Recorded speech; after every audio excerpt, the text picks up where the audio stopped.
And just to use them as the example, I know everybody hates to be compared to Iowa, and I don't mean to do that to you, but they're the only state that hasn't done that hasn't allowed crossbows into their archery season. And they don't have an access issue. They have no access issue. So. They have no issues killing all the does that they need to kill. Like,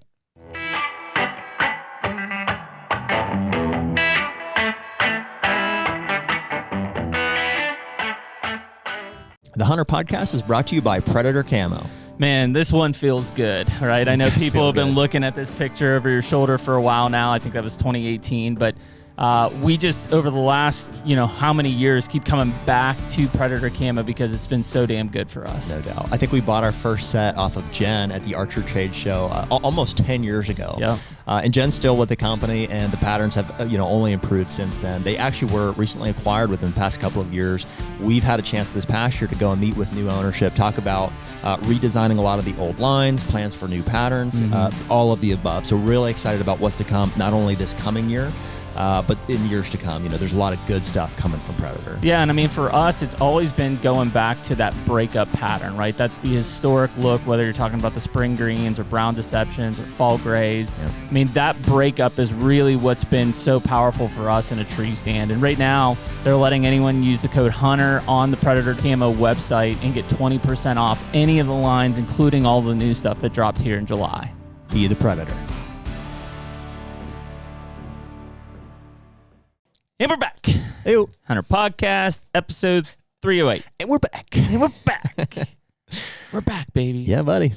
We didn't meet last week. I guess we did a No, we were on the roads. From the beach. We were roads. Yeah, I was in Nashville. You were at the beach. My legs doesn't go here, but finally started to peel from the sunburn I got on the first day. I saw you were, got a little sun. Yeah, that aloe, man, is a lifesaver, though. Was it good weather down there?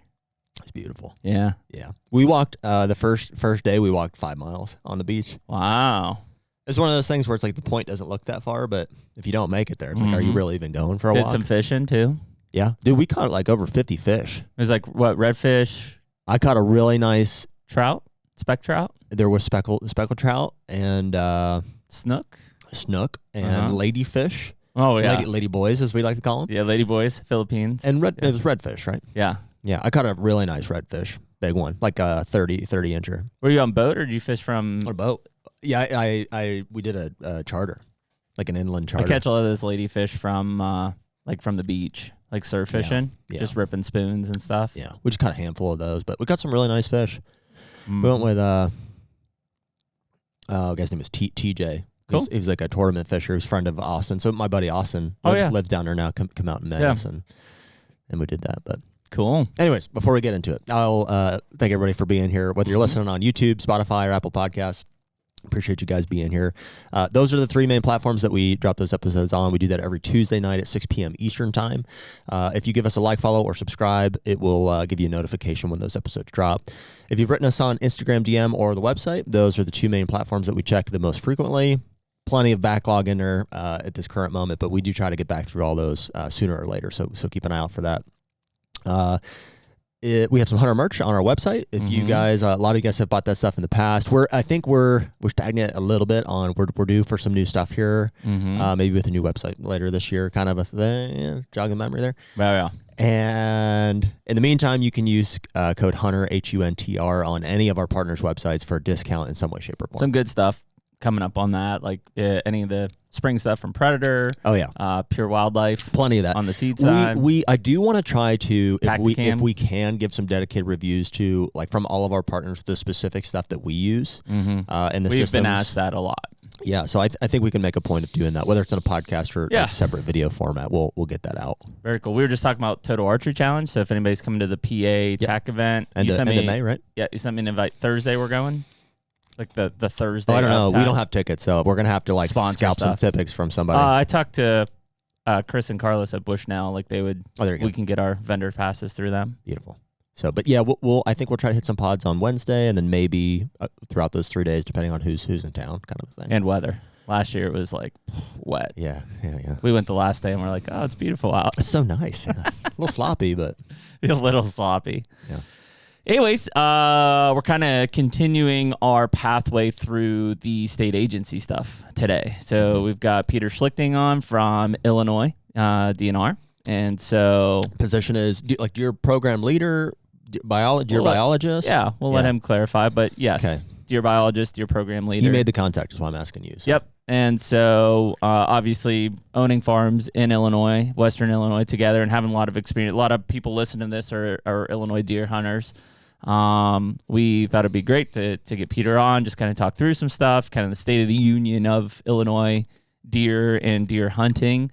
I know there's been like a lot of proposals thrown on the table with lengthening deer seasons and things like that. So, just to get an update on kind of where things are there, some of our experiences in Illinois, and even just some of the stuff that we've been hearing, from people that listen to the podcast. They're like, hey, you should get Peter on. Would love to hear kind of his take on where things are. Well, it's just helpful and knowing that there's multiple, stakeholders and decision makers kind of like behind the scenes. It is helpful to put a face with the name for a state to just understand, oh, okay, like here's how you guys approach this. Here's, you are aware of, this thing that, for better or for worse that's happening kind of a thing. So we can at least, get some we can feel better about that. Yeah, Having had this conversation. Name to the face. I think just same with like when we had Clint McCoy on from Ohio, it's like, Peter's in a position where he's making recommendations and how those are taken through. I don't know if Illinois got a commission or we'll kind of learn that side of things, but just from a decision-making process, like there's, he's in charge of the data and that side of things and recommendations, and then where it goes from there, kind of above the pay grade type of thing. So with that, bring him in. Peter, appreciate you joining us this morning, man. And I know you said a pre-podcast there, you're putting out some fires. Classic work from the. Give us your exact title before we butcher it. Actual fires or just work-related fires? Just work-related fires. When you get an email from the chief before start time, it's probably best to just get on that before you get to anything else. Just curious, what kind of work-related fires come up at the DNR? Well, we're doing a project at one of our state sites where we're capturing deer, and a very irate hunter found a pile of corn as we're under a net and didn't know what was going on, and got to the director, and then that got filtered down to try to figure out what's going on. So wasn't a real fire, but it was.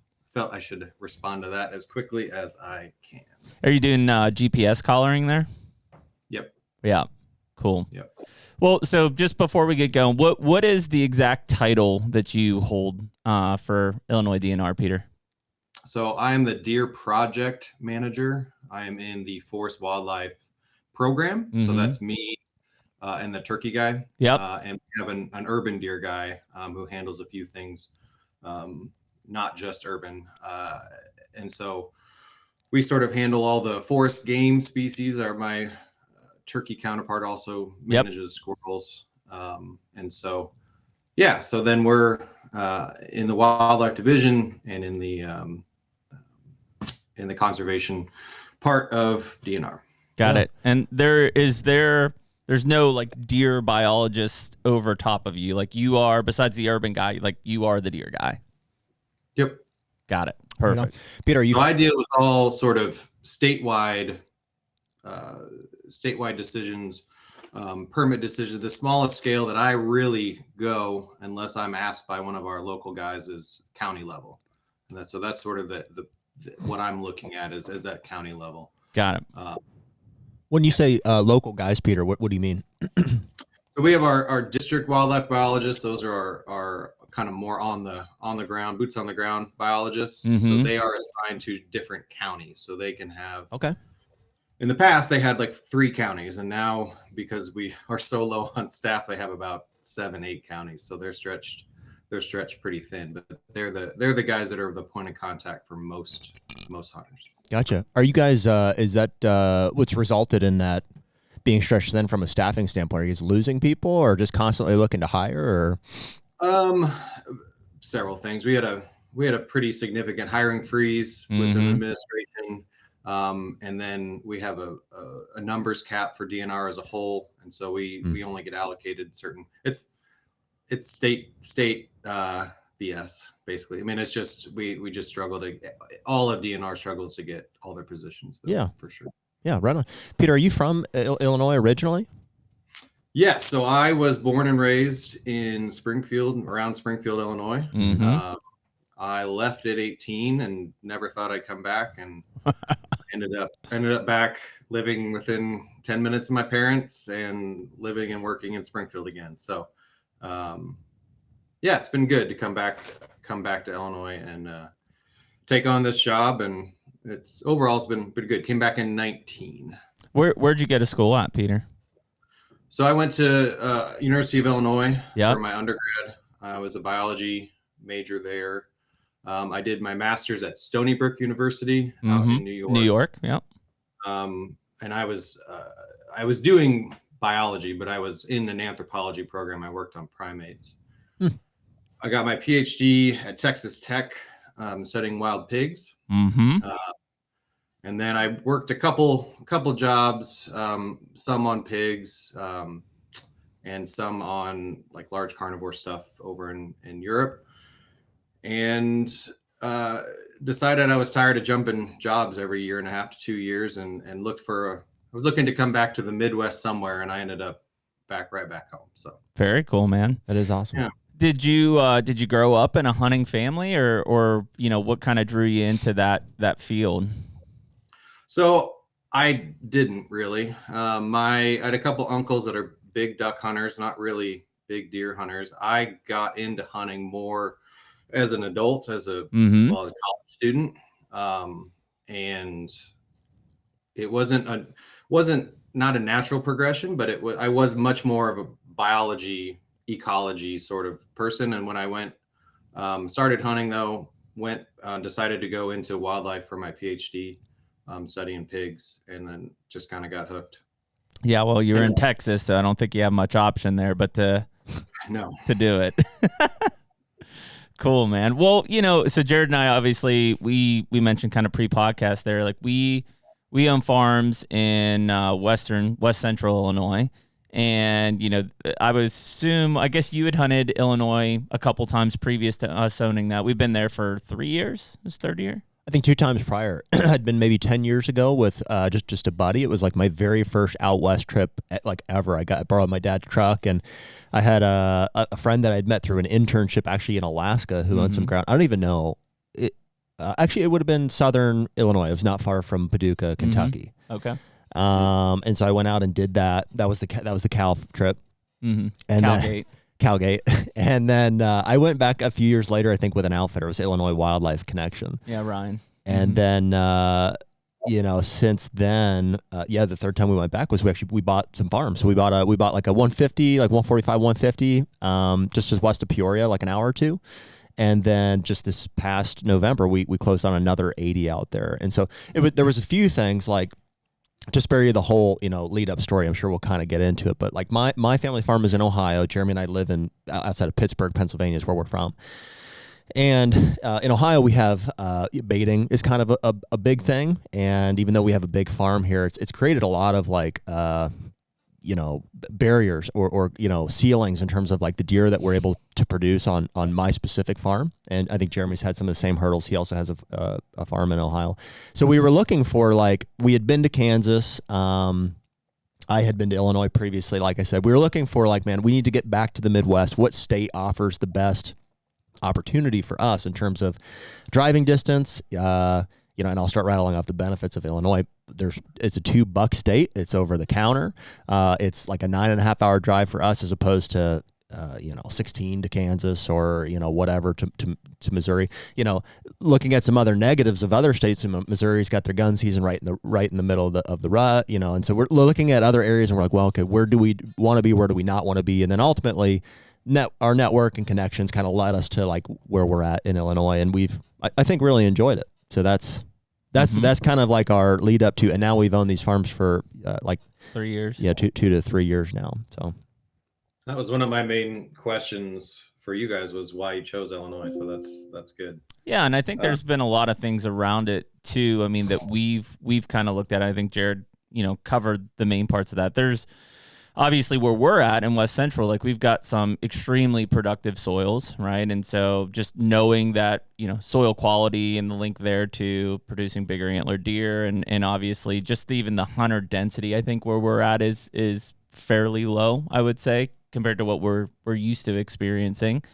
There's a lot of different factors I think that kind of came into play when we're looking at. Obviously, on the downside of things is, and even since we've bought, the price of land in Illinois from even a recreational side has just like blown through the roof. And obviously there's, advantages there from a landowner standpoint, in terms of like we get our non-resident landowner archery tags. So essentially we have 2 archery tags to fulfill, and obviously that being our passion there. Well, we were kind of looking at, I'm trying to recall, like, as that was going on, I mean, Kansas, we felt like was just too far, right? We're from like, a drive standpoint. And we love Kansas. We had been going out there for years, and we're like, but man, it's just so far. You can only get the 1 tag, and it didn't seem like you could own enough land to really, just the deer travel greater distances out there and stuff. It's like, it's a baiting state. It's a bait state. We felt like we had enough opportunities on public and stuff there too. We have looked, don't get me wrong, even since we've owned the Illinois farm, there's been multiple times where I'm like, we're going to sell it and move some stuff to Kansas. And we've retreated from that a couple times. And like I said, Missouri, I think it's the gun season during the rut kind of thing. We really didn't consider Wisconsin or Indiana too hard. And truthfully, I don't know exactly. Earlier gun seasons. Yeah, maybe the earlier gun season. I don't know, dude. It's just, you hone in on certain areas, and like Illinois had a lot of what we were looking for, and still does. So, well, I guess, Peter, what's kind of crazy from our side, and again, it's just because we're newer landowners and even hunters in the state of Illinois, is like a lot of people listen to this, and people that we have relationships with, will tell us about, like, call it the heyday of Illinois. Yeah.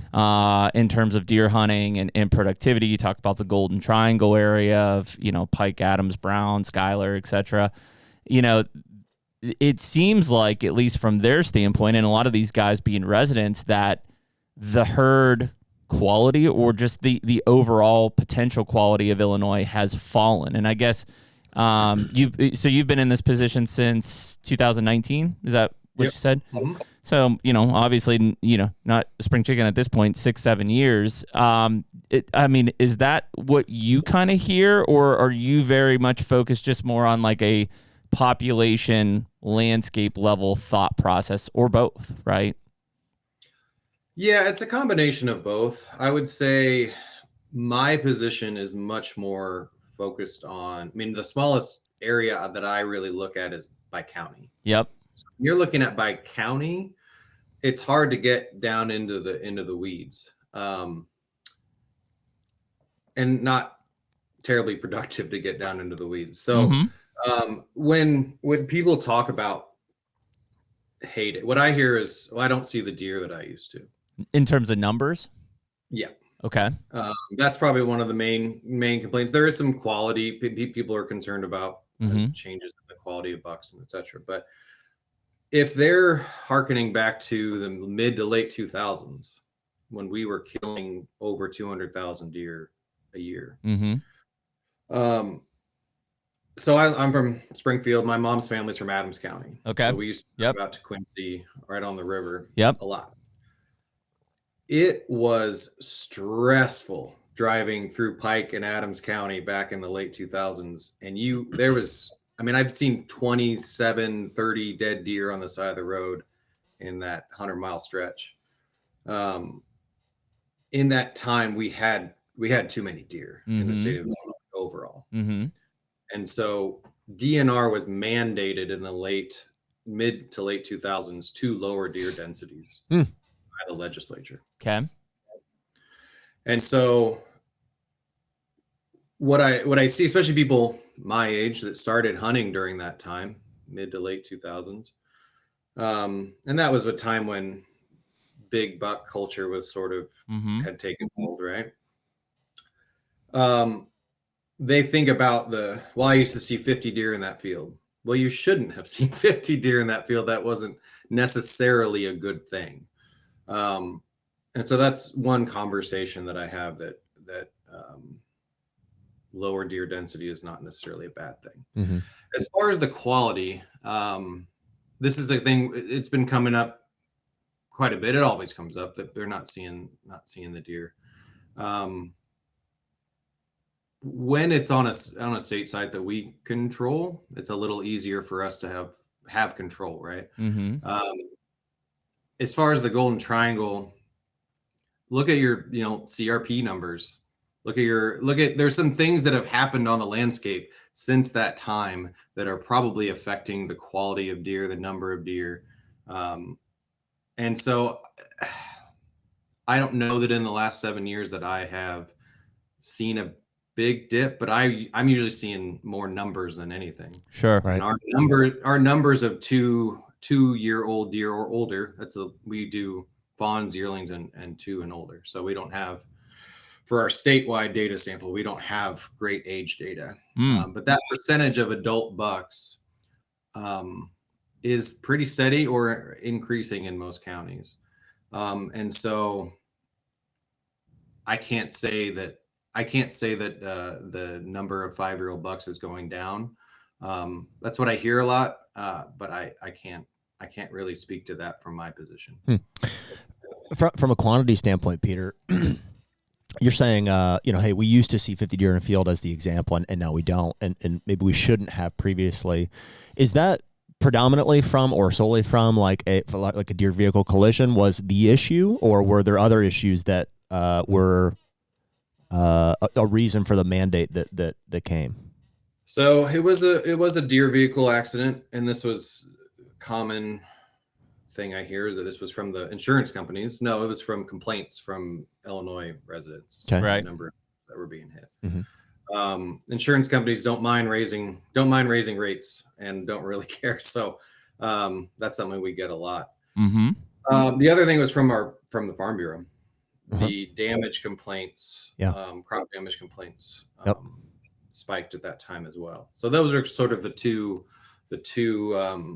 biggest factors that led to that call to lower densities. Because I know, like, you talk about your county level numbers. Like, I think you guys do a really good job at providing. I've seen like the information sheets by county, right? It says like, hey, here's the harvest data, here's what the history's been, and one of the major stats on that sheet is the deer vehicle collision number, right? In terms of tracking those trends.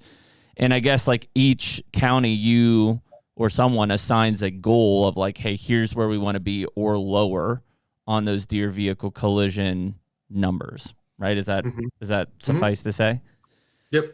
So if you look at that side of things, would you say overall as a state, are there certain areas that you're kind of meeting those expectations? Like you're in a good zone per se versus like, let's say as we get closer to Chicago, obviously higher deer density as well as higher human population density, that you see those numbers become more problematic? It's not really problematic because it's the number of deer hit divided by the miles driven for that county, the estimate. So it's all relative. I gotcha. And so there are sections of the state where we're pretty comfortable with where deer numbers are at. Mm-hmm. Central southern are quite high right now. Interesting. We had a lot of complaints. We had a lot of deer removal permits, so that's ag damage permits in those areas. We had a big push by the Farm Bureau to change how we do those deer removal permits and add more permits on the ground for the hunting season in the last year. And then we have areas that we're quite concerned about the population. So there are a lot of the counties along the Ohio and along the Mississippi. We're trying to pump numbers up. We're moving antlerless only permits off the table to try to get those numbers up. And sometimes it's working, and sometimes it's not. We actually had, as you're driving across Illinois, you go through east central Illinois. It's kind of the corn desert is what we call it. There's just not a lot of habitat. Right. Great farm ground, but not a lot of habitat. Yeah.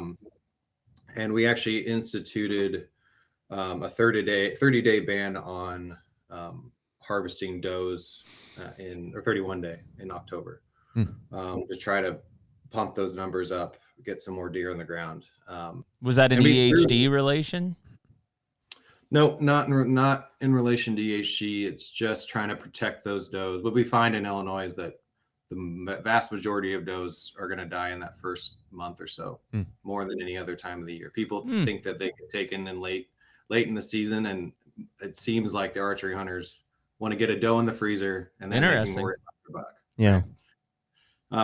So I've run those numbers. I don't have them on me, but it's a disproportionate percentage of does die in that first month. Yeah, that's almost, I would say, counter to what we hear from a lot of people, where they're like, when they're holding a buck tag, it's like they must defer doe harvest. Like they just, they put it off, right? That's essentially, they're like, I can go out and kill one at any point, and then eventually the end of the season comes and they didn't kill one, right? They just. Well, we hear that a lot from states that are struggling to meet their doe quotas. Would you say that Illinois is in that state, or are we fairly happy with the doe quotas being met?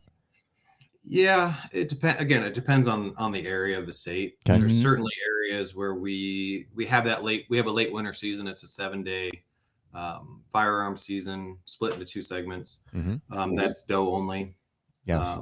And so we implement that to try to, in those counties where we're trying to increase that harvest, and we reduce our permit numbers in our counties where we're trying to bring the population back. Yeah. See, I didn't even know that. You said Illinois has a doe only rifle season where there's no concurrent buck season?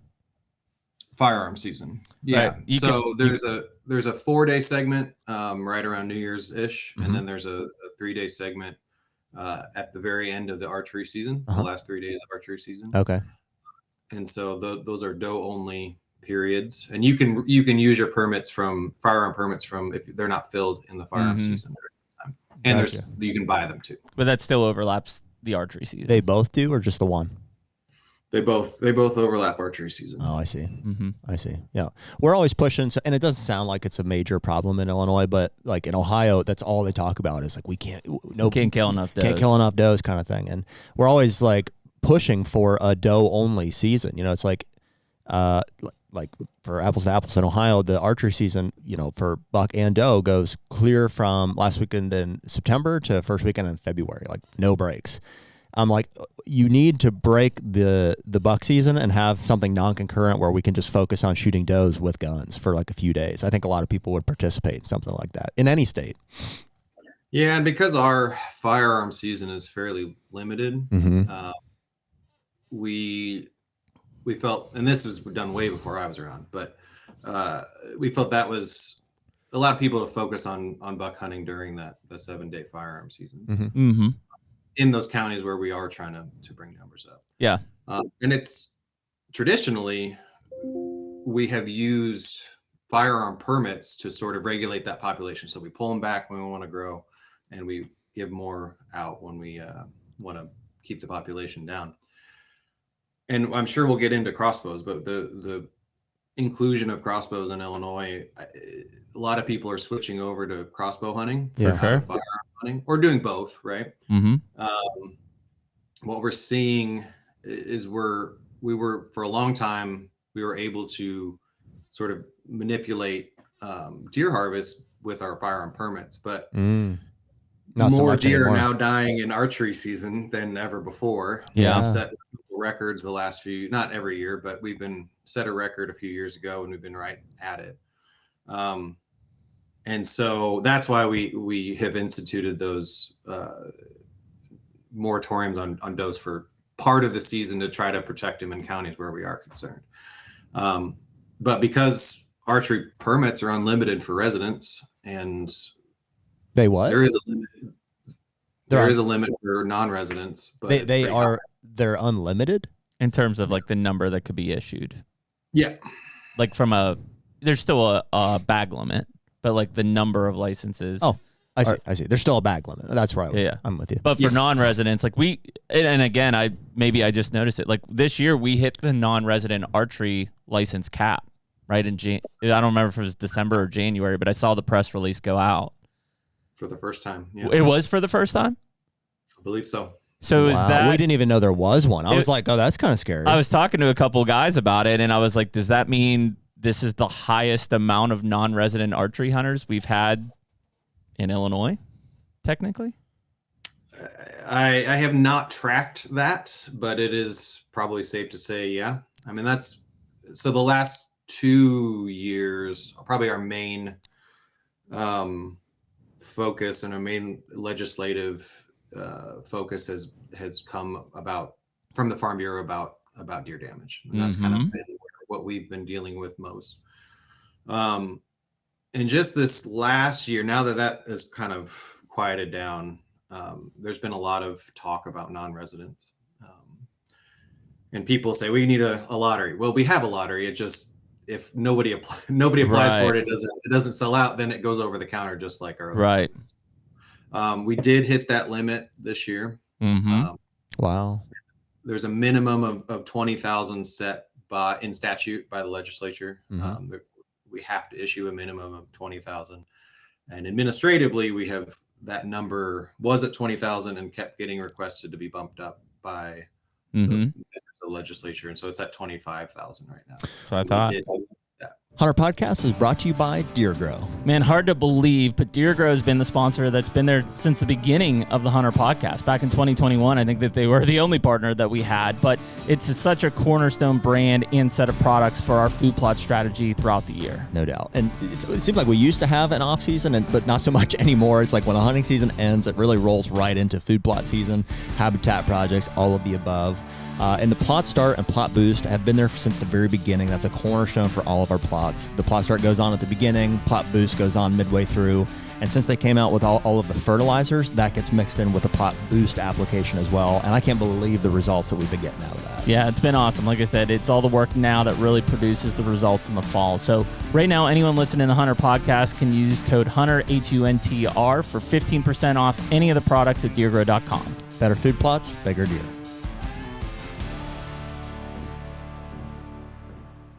Why do you think that is, Peter? What do you think is attributing to that? Why are there more non-residents applying for tags than ever before?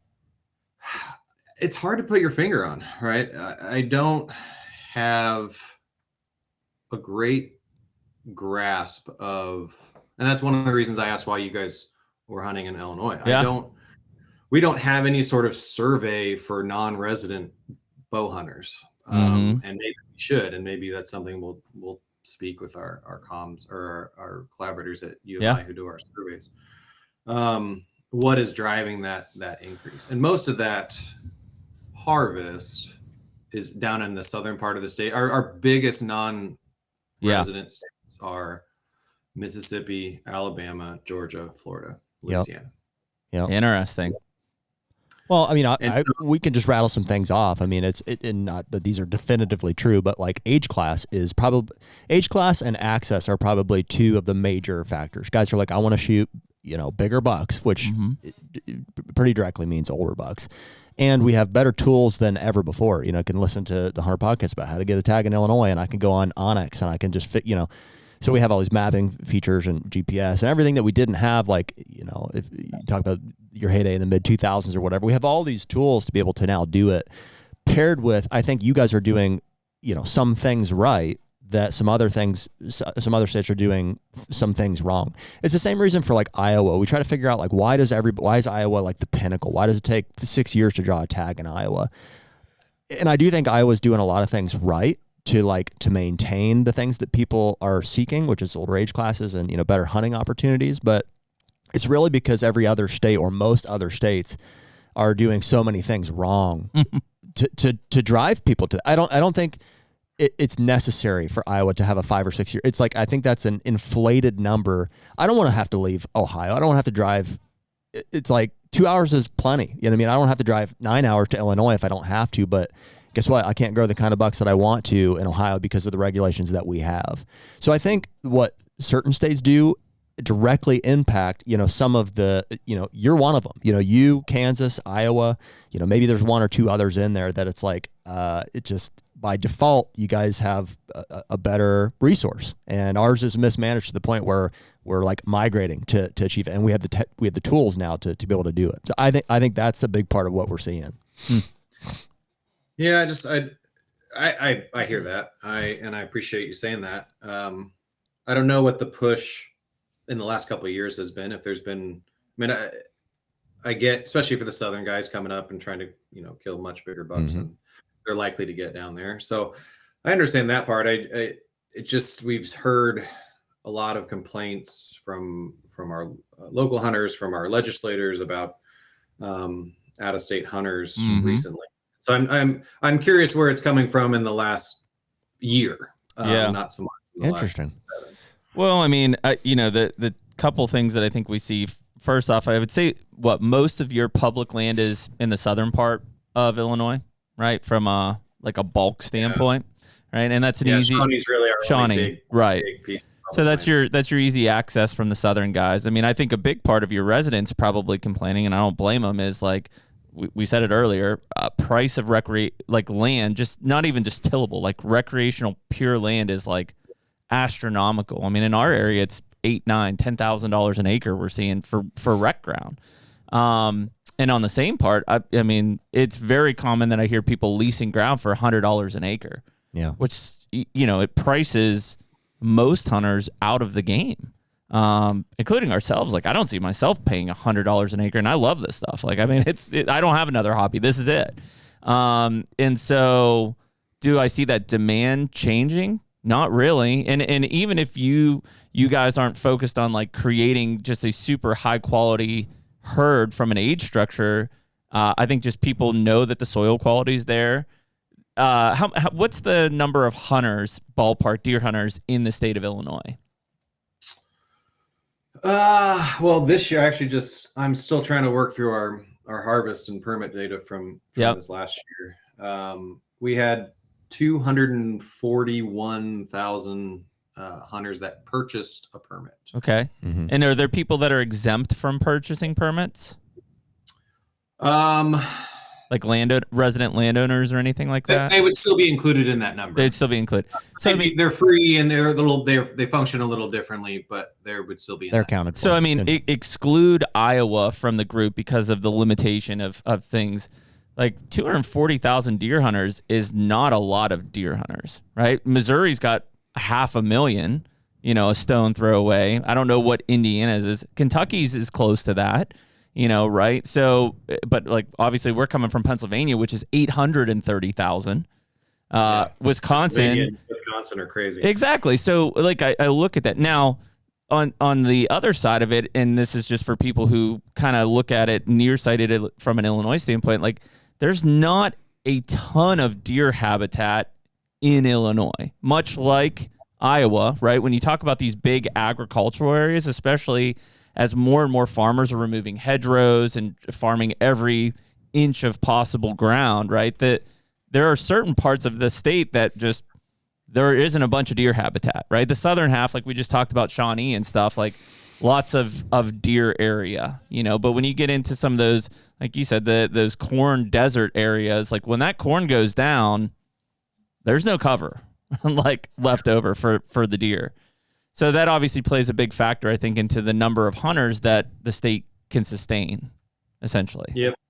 Yeah. And at one point I have seen a graph of like the amount of CRP in the Golden Triangle area and harvest, and it tracked not perfectly, but there was just a lot more cover for deer, even that amazing hunting area that we have. So are you saying that that's decreasing, Peter? Like the amount of CRP in the Golden Triangle is decreasing. It's converting back to ag. It's gone way down.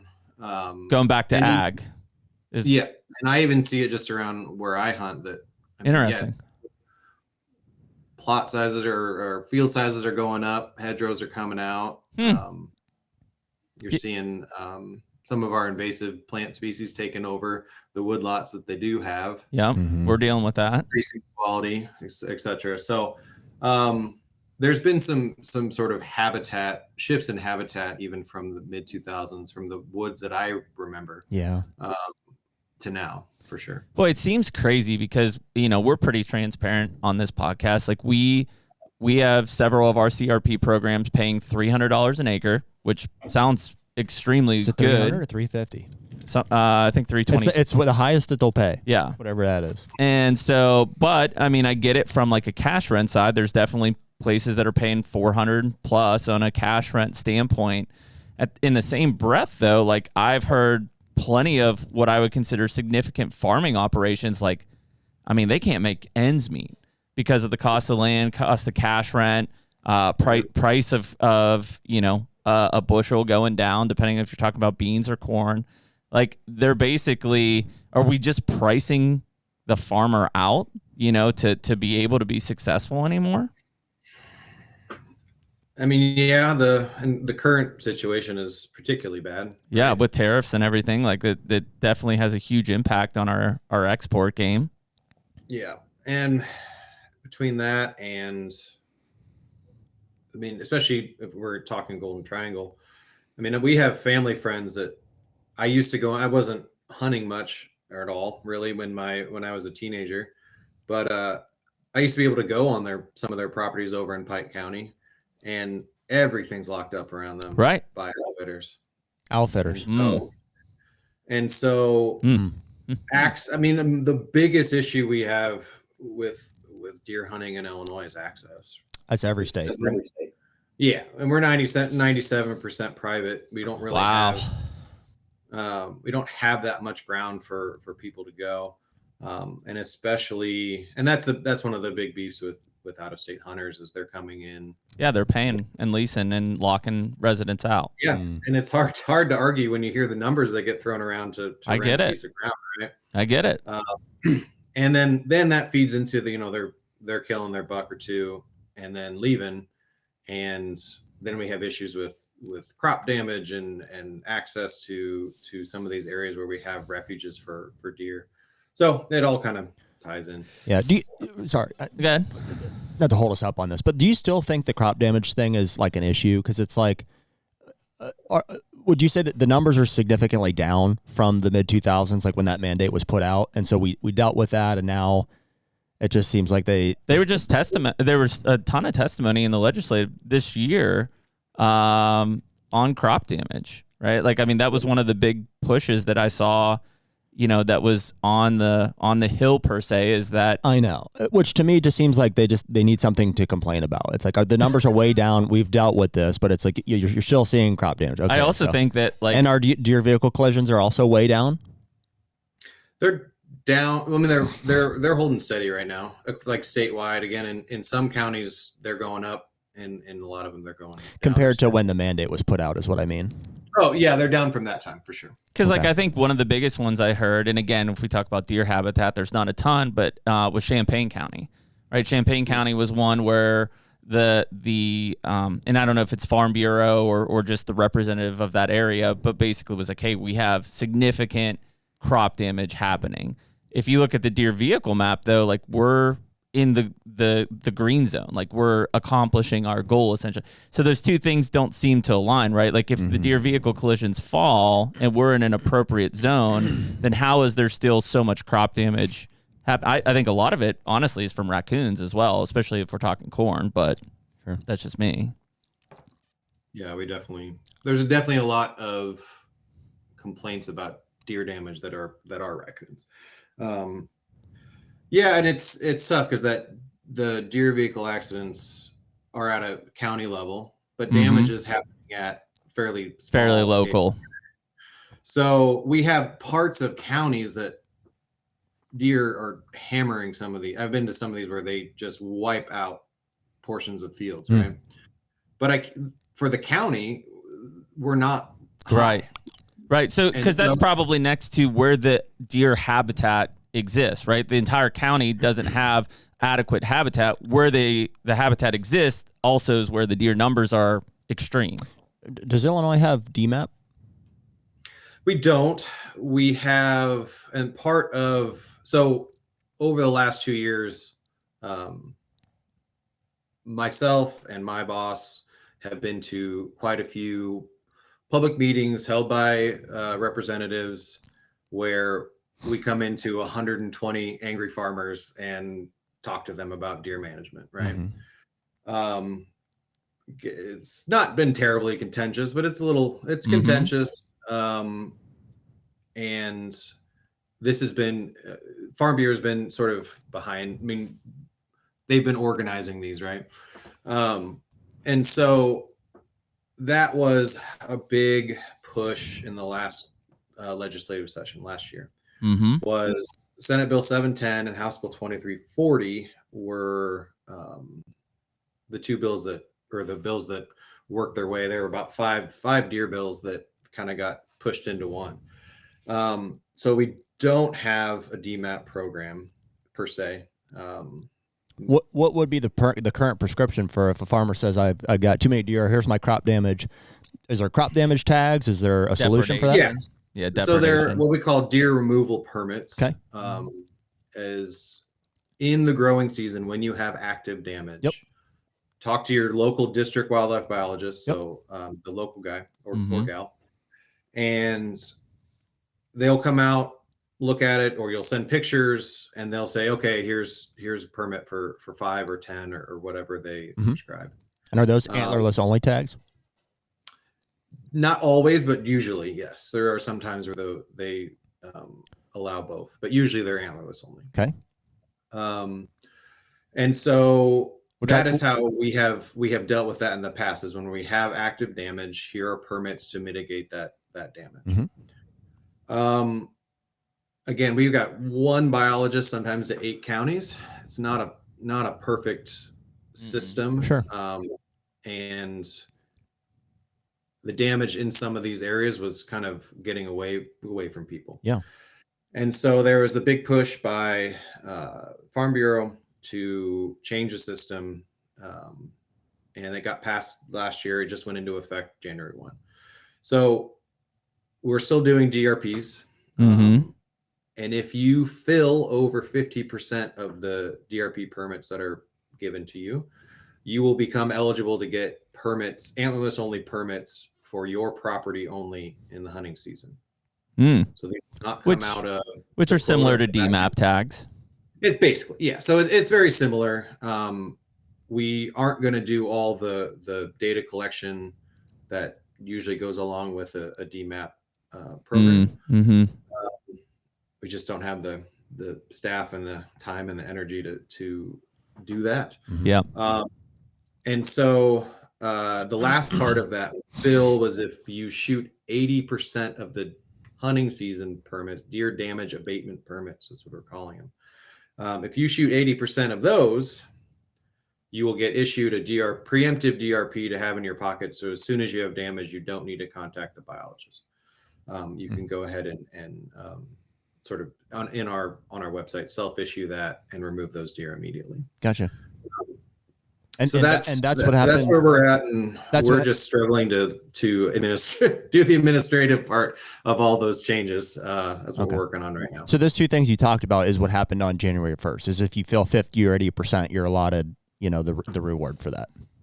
Yes. Gotcha. So if you actually fill those permits, you have shown you have excessive deer, you will be, because we're always trying to push that harvest into the hunting season, right? We'd much rather see those get killed in the fall than in July cornfield.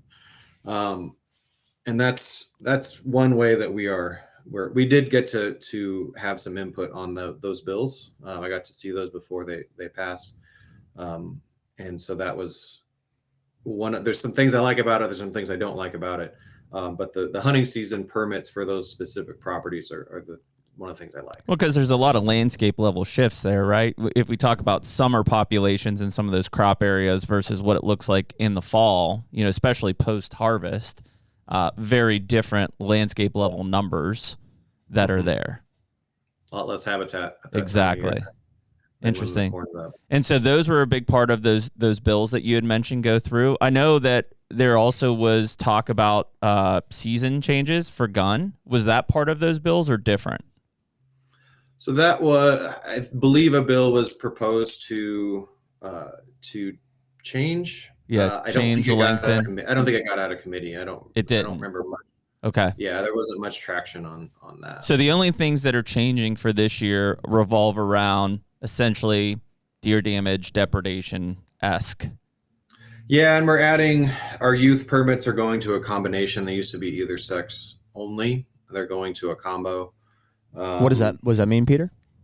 So they'll get an either sex and an antlerless only. Oh, okay. So just another opportunity for them to kill an antlerless versus they killed a buck. Now they don't have a tag to kill an antlerless. Okay. Yeah. That makes sense. No brainer. So that's, I kind of forget that that's happening. We got our permits department brought that up to be like, oh yeah, we're doing that. But that's an easy. That's an easy one. Well, back to, you commented that you think the biggest issue that Illinois, and I reciprocated by saying it's every state has, is access. What do you think are some of the major contributing factors? 97% private would be one of them. Right? Yeah. And we've got. Well, yeah, but it's always been that way, right? That hasn't changed. So who's complaining about who doesn't have access? Is it locals? Is it residents? Is it non-residents? I assume residents. So it's a lot of resident locals that used to have access and don't anymore. Well, if it's being leased or whatever. Okay. I talked to a lot of these farmers that are getting the DRP permits, and they don't allow anybody on their property. Of course not. Interesting. Yeah. And so they're complaining. They want the deer gone, but they won't help themselves. Right. And I mean, there's a couple properties that I'm the only person that hunts there around Springfield. And that's because they're family friends and they know me and know kind of how I go about things. So, there's a trust and liability issue for a lot of those guys, and I can't blame them. The deer depredation side definitely walks a fine line, right? Like if you're having deer damage, but you don't let anyone hunt there, that's a bit of a conundrum. So what's what is the situation you see there? Are they're wanting to do all of that removal themselves, or they it's just them and their family and they hunt it, which I guess I can understand. Or it depends, but that's part of it, is that they don't want other people on the property. We just added a very large Randolph County down in along the Mississippi. That county has a lot of habitat, a lot of deer, kills a lot of deer. And I spoke with several landowners when I was down there before we put them in that late winter antlerless only. They lease all their ground, these farmers, and they're having these damage complaints. And one of their issues was, put us back in late winter. I can tell my hunters that there's going to be locals on the property for these 7 days to kill only does. Right. I don't feel that I can go to them and let people on when they're not there. Yeah. Like during the actual gun season and stuff. So there's leasing issues. There's just people that have been burned by hunters and just don't want to deal with it. Yes. People that, there's people that just don't like hunting. That's where we have a lot of those just refuges where you have those deer populations spike, because there's not some of these areas, there's not a ton of habitat, and they come pouring out of there every night and cause a lot of damage. So I mean, like some of these, when we get into the essentially the deer damage tag side of things, I assume that the farmer or the owner of that property can give those tags to anybody that hunts the property, right? Like it's. Yeah, and that's part of the things we're trying to work through, is how to go about issuing those permits. Right. Because you need to use them, right? Otherwise, you're just going to have the same complaint over and over again, which is deer damaging. It's no different than just issuing unlimited antlerless tags and nobody has a place to go hunt to use them, type of thing. Yeah, and so they're property specific, so you can only use them on the properties where you're having damage, which makes sense.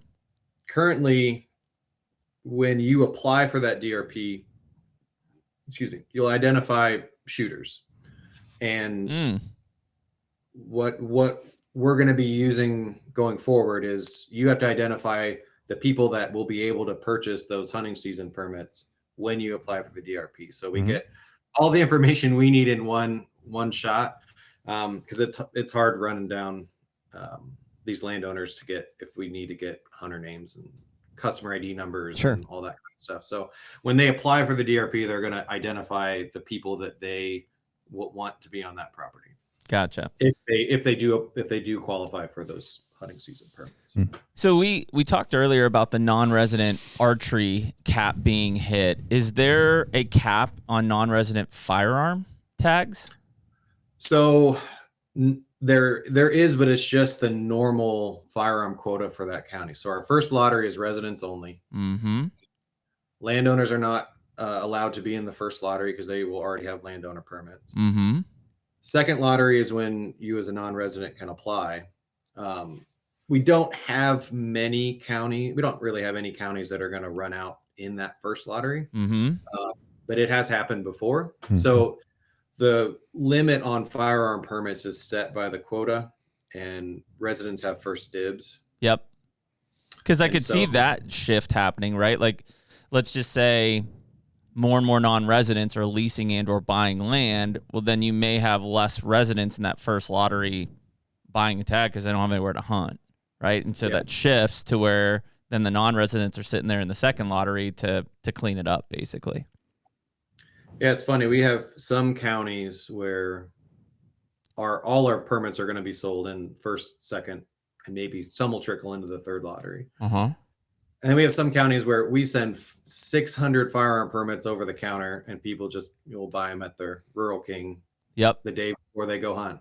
So it depends on the population, hunting population in that county, and how many deer we have. Some counties it's real competitive, and some it's just not. Interesting. Yeah, I mean, so I know and I guess it could be other places too. I know a lot of the eastern and east central counties, like think of Clark County and stuff like that. Those guys have been really impacted from like an EHD side. They also don't have a ton of deer habitat out there, right? It's very farmland rich in those areas. And so that's been intriguing because a lot of those guys are the ones that I've heard here recently, or even the last few years say, boy, like look at my history of killing deer, even in the, 2010 type era, 10 to 15. And then in the last 7 to 10 years, it's like whether it's just been EHD or it's been a factor of other things, the number of bucks, especially in a mature age class, has declined rapidly. And even the deer population in general has decreased rapidly. Call it from multiple EHD outbreaks or other factors involved there too. It definitely seems like there's been an impact in that eastern or east central part of the state. Yeah, I mean, they still kill some pretty big bucks in that part of the world. And I can't speak to individual, properties. Sure. I haven't seen a big dip in the overall numbers. Okay. From a harvest standpoint? From a harvest standpoint. But there could certainly be dips in quality on some of these. How's that harvest calculated? Is it purely just on like a reporting standpoint, or is it into like a sex age kill model, or how does Illinois handle that from a projection side? Because we have we have mandatory reporting. Yep. And you always are going to have some that don't get reported or get poached or whatever, but we can't account for that. So we report just what we get. Interesting. So no model, no projections, like purely what comes in. Yep.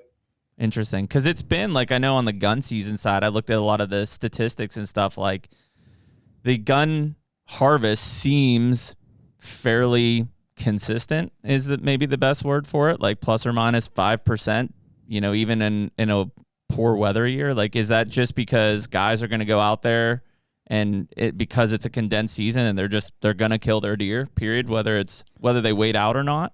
Truthfully, Peter, we've looked at that stat and been like, there's no way that's right. It's like within 5,000. Very consistent. It's been like within 5,000 over the past like 20 years. On at least the first firearm season. Yeah. Yeah, I think it's a hunter number thing. I think it's a hunter access. I mean, you only have so many people on properties. Yeah, I don't know. I don't know why it's so consistent. I agree that it is consistent though. You would agree with that, right? Yeah. Yeah, it's pretty consistent. Well, Go ahead. No, you go after you. I do see shifts by county. Okay. I know we had a big EHG outbreak last year in LaSalle County, and Grundy County, and even into Knox County. Yep. And those harvests were significantly down for firearm season. Okay. But then the other counties essentially offset it, right? Like from an increase or. It was also coincided with an increase in permit availability in some of those counties where we're having deer damage in southern Illinois. So we had a big increase in harvest in our southern part of the state. And the Illinois River Valley took it on the chin a little bit with the HD last year. So so they do compensate for each other. Do you think some of those people, like, and I'll use a kind of a relation to like even Ohio. So Ohio last year, I think, was up as a state 1%, but the counties that got smoked with EHD were down 60 or 70%, you know, in the southeast part of the state. Do you think some of those people just go hunt a different county? Like if their area got hit with EHD, they're just like, man, I'll go over to this county or something else. Certainly possible. We didn't have anything near what they had in Ohio last year. Right. I'd say that. Talking to Clint, it's pretty extreme what happened there. It was wild. Yeah. And so I do think hunter behavior changed. So LaSalle County is where I work. We still have mandatory check stations in our northern counties because of CWD. Okay. And so that's the county that I see the same hunters. I've been there for 7 years. I see them every year. And I saw some this year that said, "Oh, I didn't see you last year because the buck I was after died, or I couldn't get myself to kill a deer this year because of all the deer I found dead." Yep, makes sense. I do think there was definitely changes in hunter behavior. I don't know that I heard of anyone going from northern Illinois to southern Illinois to hunt a different area. I'm sure it happened, but I haven't heard that. And I mean, in some of those counties, you know, I think Clint said, like in some of the counties that were hit, you know, in 2021 or 2020 from an EHD standpoint, 4 to 5 years before we kind of got rebounded back to pre-hit levels. Is it similar in Illinois, or do you guys think that just from a soil quality or even a, you know, call it a recruitment rate, does it come back faster per se? So we had that push by the legislature to lower deer densities in, I think it was 2009 is when we sort of presented what we were going to do. And it certainly helped. 12, you got crushed though with the HD, right? So in 12 and 13, we got absolutely hammered by EHD. And I think that did more to lower those densities than probably what we did, especially in certain counties.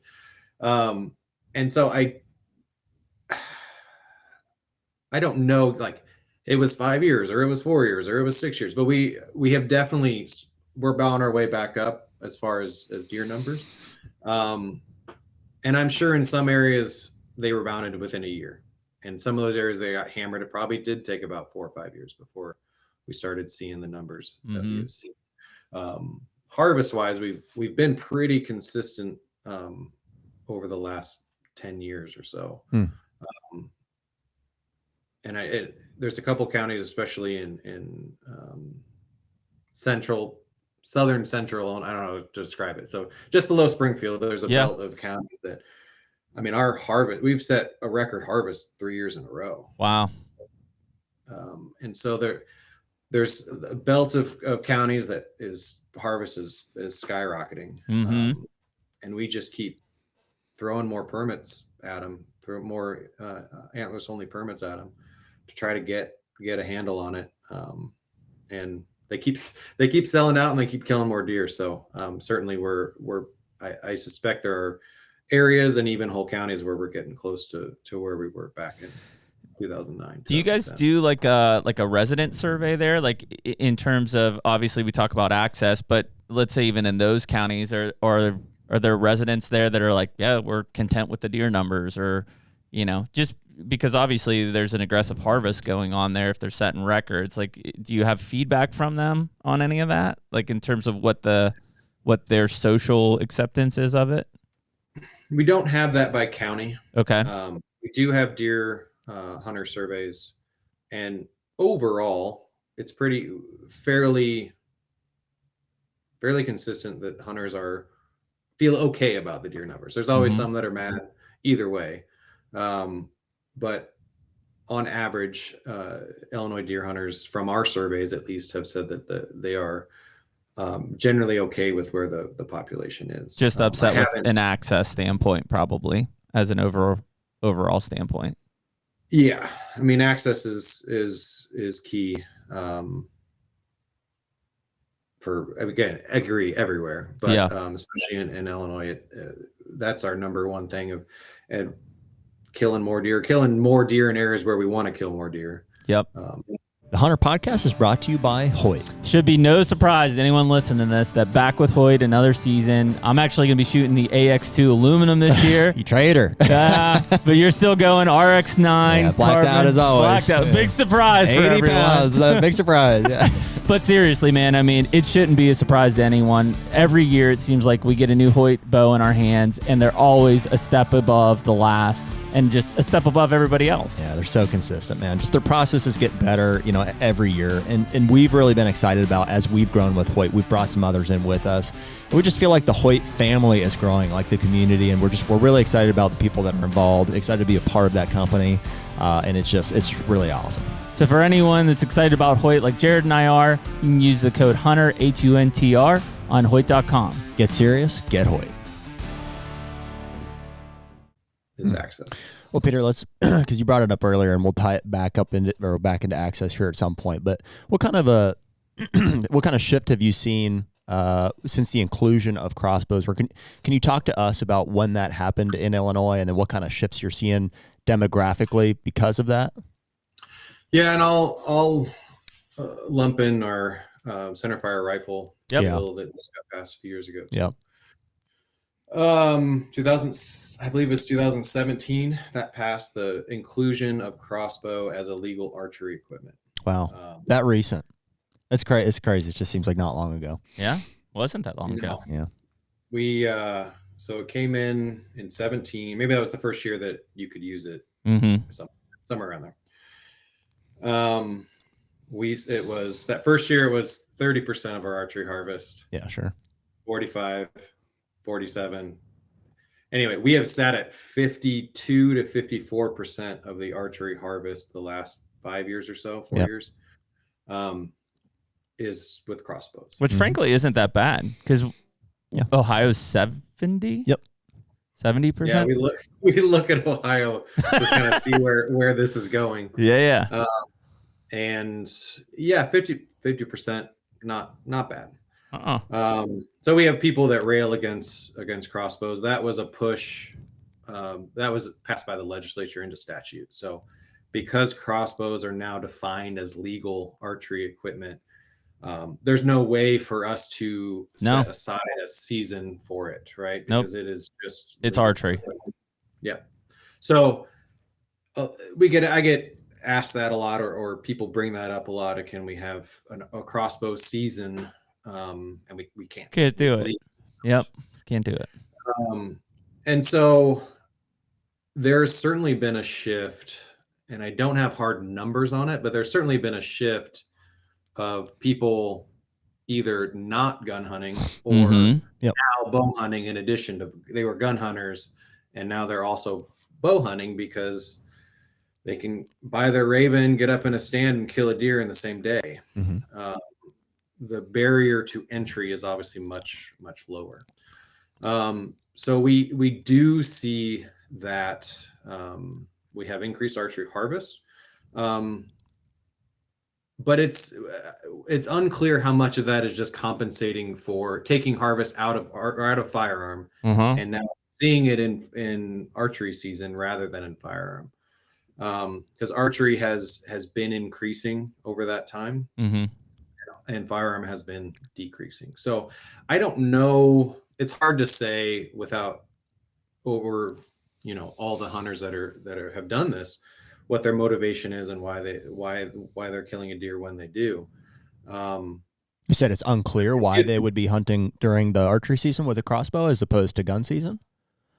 Yeah. So they would be, I think a lot of people are making that switch to, and a lot of them are hunting both, but that maybe were not bow hunters in the past and are now bow hunters with a crossbow. I think the tag system in Illinois kind of sets up in a unique scenario. So, for instance, in Ohio or Kansas or wherever that they're legal, Pennsylvania, I get the shift. It's more time. but you have one tag, and that tag is it's good for whatever season you fill it in.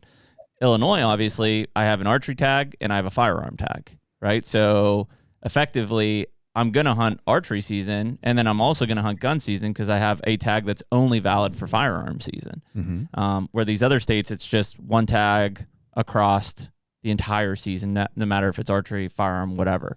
So I guess, do you know what the rate or the success rate is of people filling two tags effectively, like an archery and a firearm tag?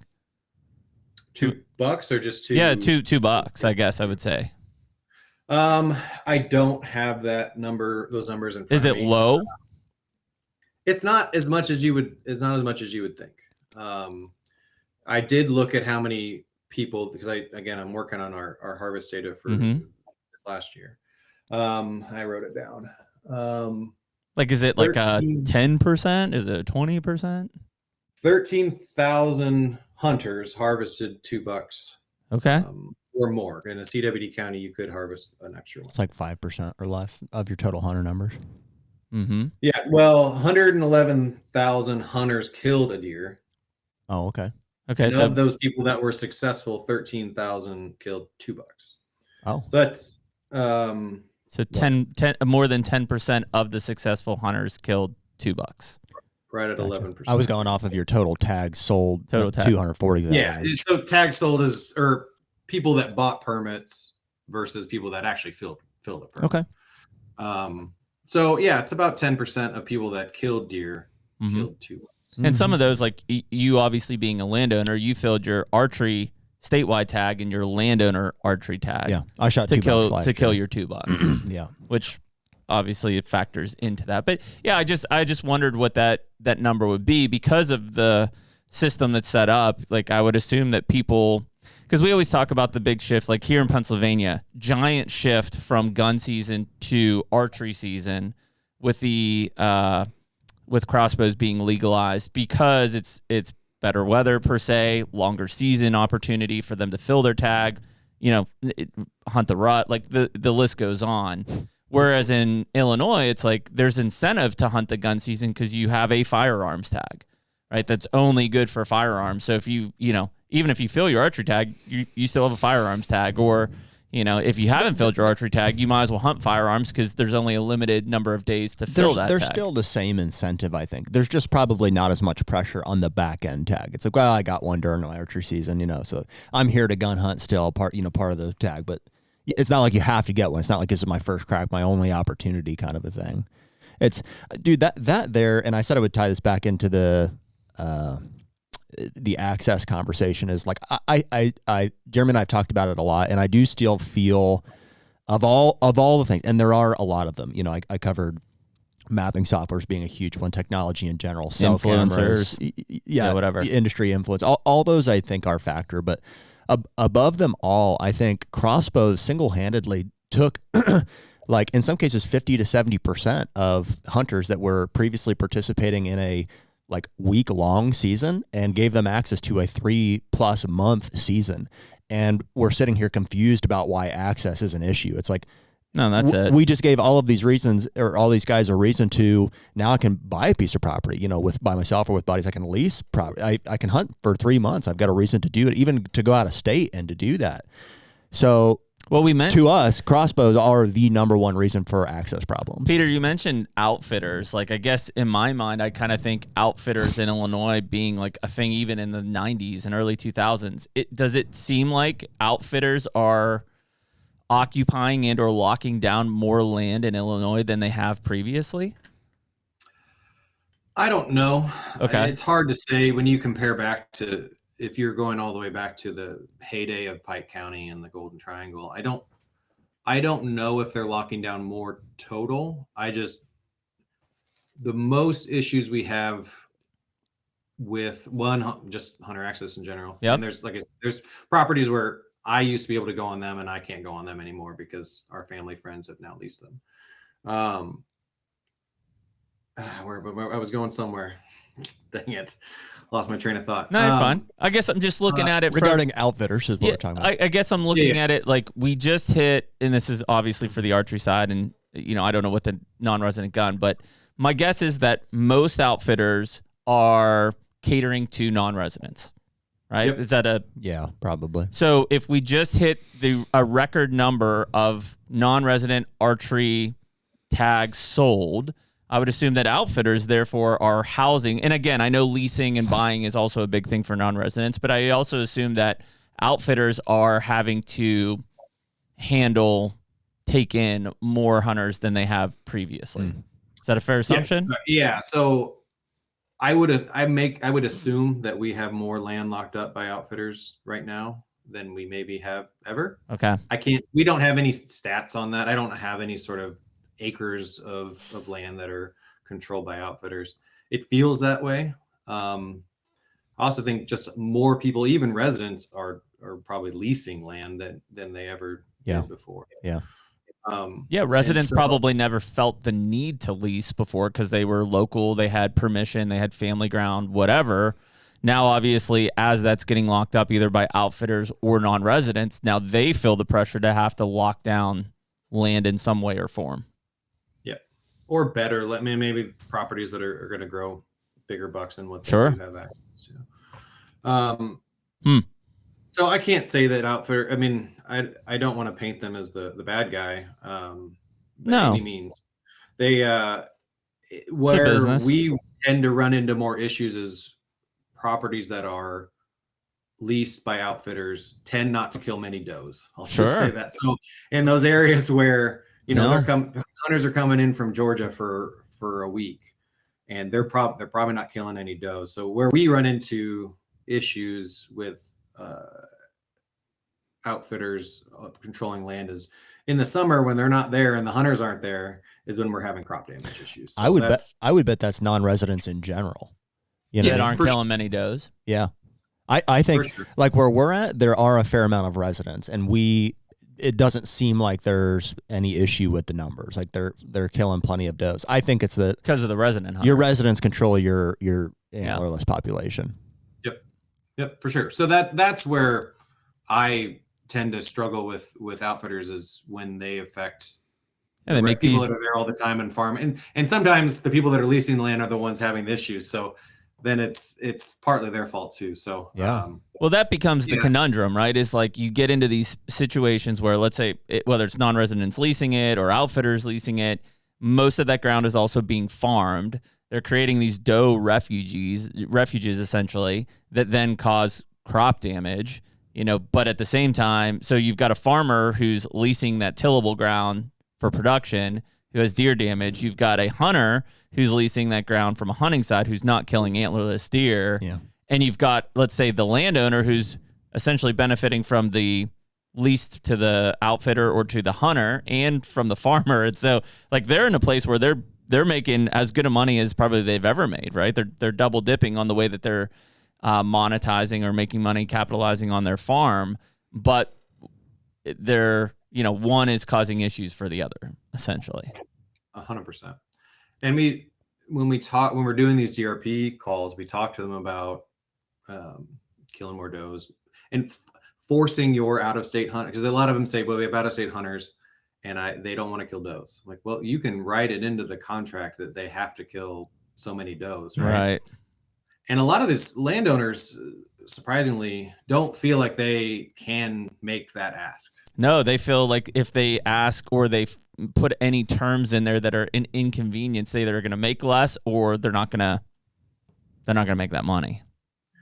Yeah, and I know one of our biologists started saying, okay, here's the lease rate for every doe you kill, it's $100, whatever. So make it some incentive where you're still making the same money on the back end. So ask for more and say, but every doe you kill comes off. So there's ways around it, but it is shocking to me that how many of our landowners say they don't feel comfortable making that ask to kill more does. Do you think that the farmers who are cash renting those areas are asking the landowners to kill more does, or are they also in the same position where, like, if I complain too much, somebody's just going to cash rent this underneath me, like, cut my legs out from under me? I'm sure that happens. I don't know. Yeah. So I'm just wondering if you're in that kind of a jam where it's like, landowner doesn't want to ask it from the hunter who's leasing it or the outfitter who's leasing it. At the same time, farmer who's cash renting it doesn't want to ask it of the landowner to where they're like, I don't want to deal with this guy anymore. I'll just cash rent to this guy over here. I don't know. Maybe. I don't know. Kind of a loaded question and discussion, but just something that we've noticed in not just Illinois, but I guess other ag states is, you said you guys are doing some GPS stuff. Have you guys done any research on recruitment rates in Illinois as a whole, like just following recruitment rates in the state? We do have some fawning studies. We have a long-running collaboration with SIU Carbondale. Okay. Where we've been doing projects with them for a long time. We've done some fawn collaring, not a ton. And I don't have a recruitment number off the top of my head to give you. Guess I'm not looking for a number as much as like, do you think that recruitment rates are still good? Yeah. Subjectively? I mean, it's definitely over replacement value. I mean, our growth rate is above 1 for sure. So one of the things that we've talked to plenty of people with from a recruitment rate in the big ag side is like, there definitely seems like there may be, whether it's because we're losing those edges and those, hedgerows and things like that, and or something around herbicides, insecticides, fungicides, chemical type stuff, that there are definitely some of these farm areas that feel like recruitment is not as strong as it used to be. I could definitely see that I'll come back to the CRP issue. That's probably my main thing when I go on a property. I don't do many management plans, but when I go onto a property, the first thing I'm looking for around here, especially in farm country, is, do you have anywhere for them to fawn? Right. I mean, that fawning areas are kind of the number one thing that I usually recommend that put that corner into CRP, put that corner of that field into something that those are going to be able to find. That's probably, especially in the big ag country, I think I would not be surprised if they're quite low, just mostly because there's nowhere for those does to go. I guess I'm kind of surprised to hear CRP acreage is declining. And I guess I just say that from a deer mindset. We haven't shopped our acreage around a lot to see like what from a cash rent side. See what we could get from a cash rent side, but like our farmer that we bought the farm from a few years ago put it into CRP because it was going to pay more than he could find, from a crop lease standpoint. So, and it's paid us well enough that we're not super incentivized to go shop it around. So we just kept it in it. Well, we got 50 acres in CRP. Yeah, we think about it from a habitat, from we call it insulation from the farm. Not necessarily that they're just bedding out in 30-acre CRP fields, but when you have a 30-acre CRP field, the limited... from a habitat standpoint, is way better than a crop field. Yeah, the limited timber and stuff that we have just feels bigger, right? It feels more insulated as a farm. So I guess I'm just thinking that from the trend that we see from guys leasing and or buying and or thinking about just rec ground in general, I would assume that there would have been more people thinking about CRP or CRP programs than before, but sounds like...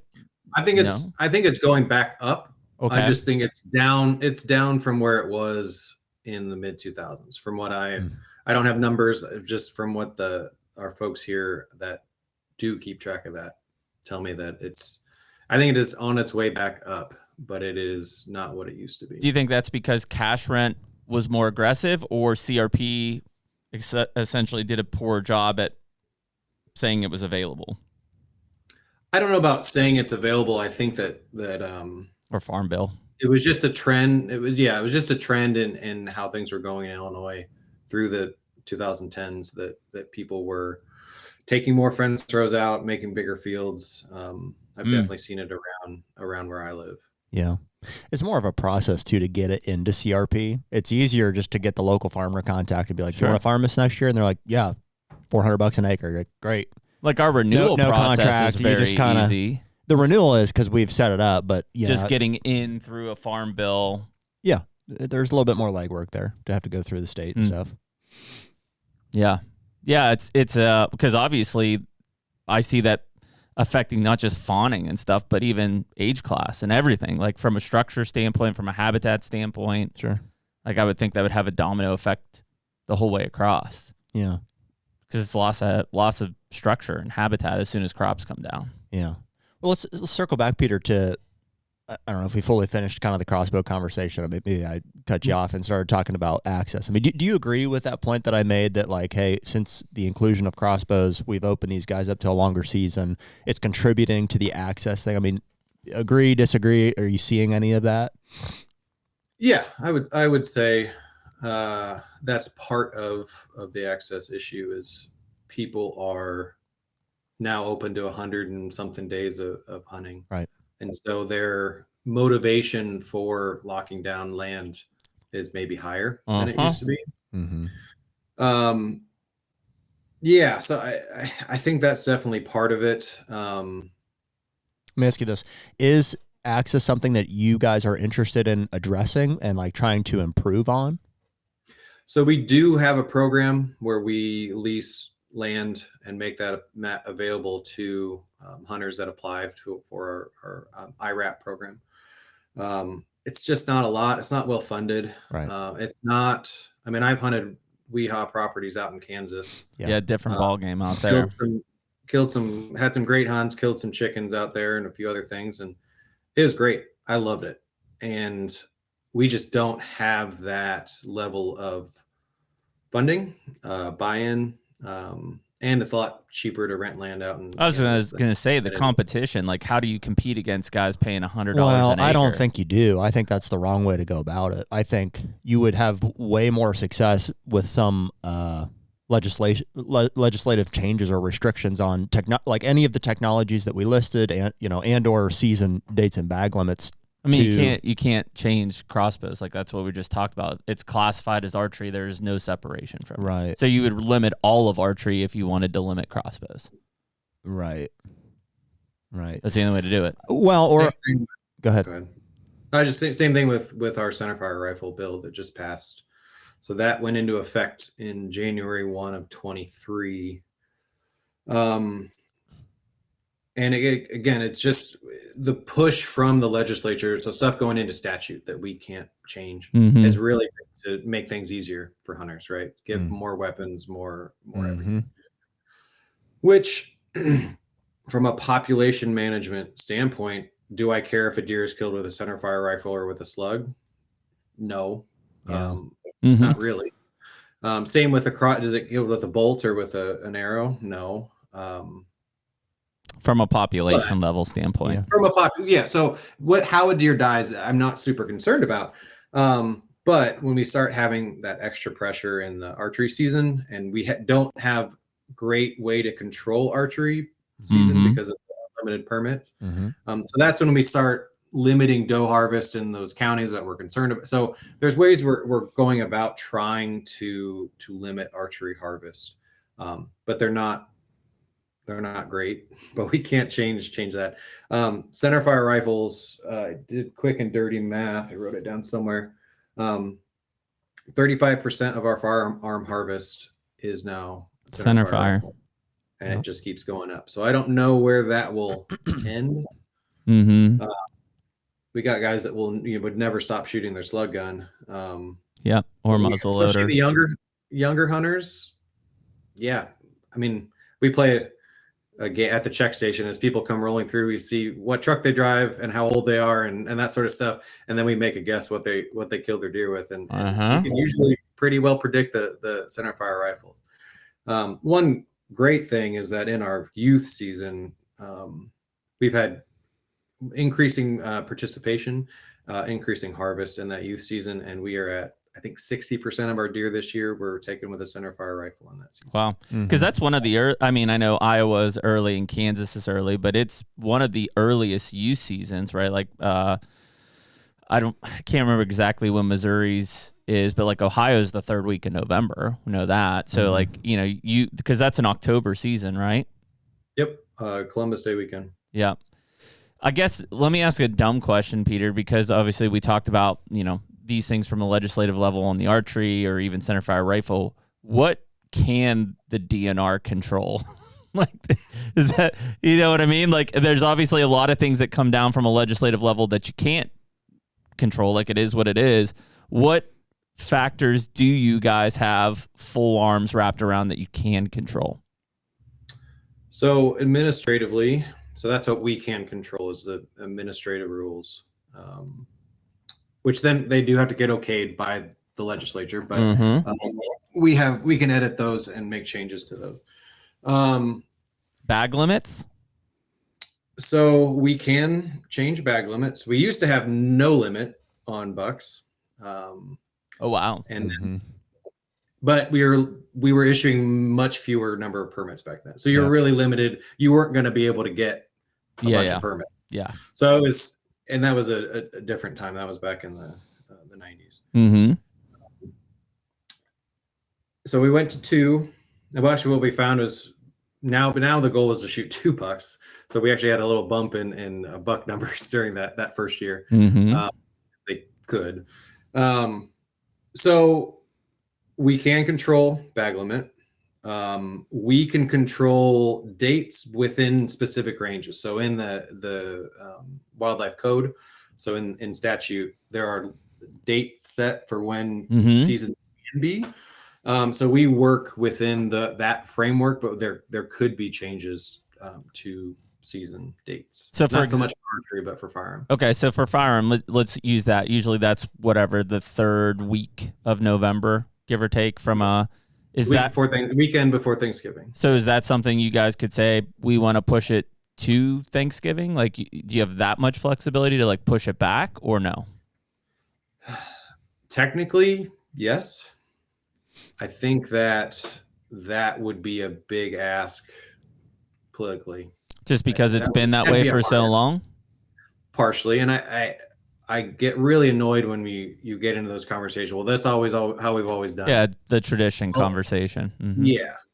And in some ways, I understand that. And in other ways, it's frustrating. Because I look at it from a participation side, and I'm like, well, I don't know. The weekend after Thanksgiving seems like you'd have more people off or in town or whatever to hunt. Like, that's where a lot of states have it, like Pennsylvania, Ohio's right after Thanksgiving. Yeah, you're pushing it a week further away from the rut. Which I would say I'm in favor of. That's the point. That's the point. That's the loaded question. That's why I asked. Yeah. So I don't know when those dates were agreed upon. I don't know exactly when that happened. It's been that way as long as I can remember. Sure. And so we do have a fairly limited number of days that we can work with. And so I know the split in that season, not many people do the split like we do. Yeah, no, I think that's unique. So Iowa does, I think. That might be the only one that I know of. I mean, there are things that we could do. Whether or not we would get much support to do, I mean, there are certainly people that would want to change. There are people that want to change everything. I think a vast majority are fairly happy with how it's set up now. What's the split of archery firearm harvest as a whole? Is it 50-50, fairly equal? 40, I'm looking at the annual harvest report now. 48% firearm, 43% archery, and then you have youth, muzzleloader, or late winter or CWD seasons make up the difference. So firearm is still the lion's share. Yeah. Honestly, it's like this in a lot of states. I think the DNR or the NRCS is like doing a great job. It's the legislators that are screwing it up. Like they... Surprise. And frankly, I think they're shooting themselves in the foot. I think it's bad management. I think they think that the easier you make it, the more deer we're going to kill. And that's not the case. It's just the easier you make it, the more access becomes a problem, because the people who are willing and able to pay for opportunities at big deer are going to need to occupy more space to do it. Yeah. Yeah.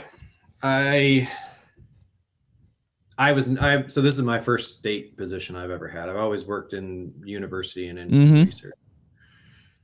And dealing with the legislature is new-ish to me now. Now it's getting to be more comfortable. But I mean, we have bills that got brought up because I know the hunter that talked to that legislator that then proposed that bill. Yeah. Right. So one or two guys get in the ear of a legislator and can have big impacts. I mean, thankfully none of those bills have made it anywhere, but we have to respond to them. We have to talk to committees and stuff about them.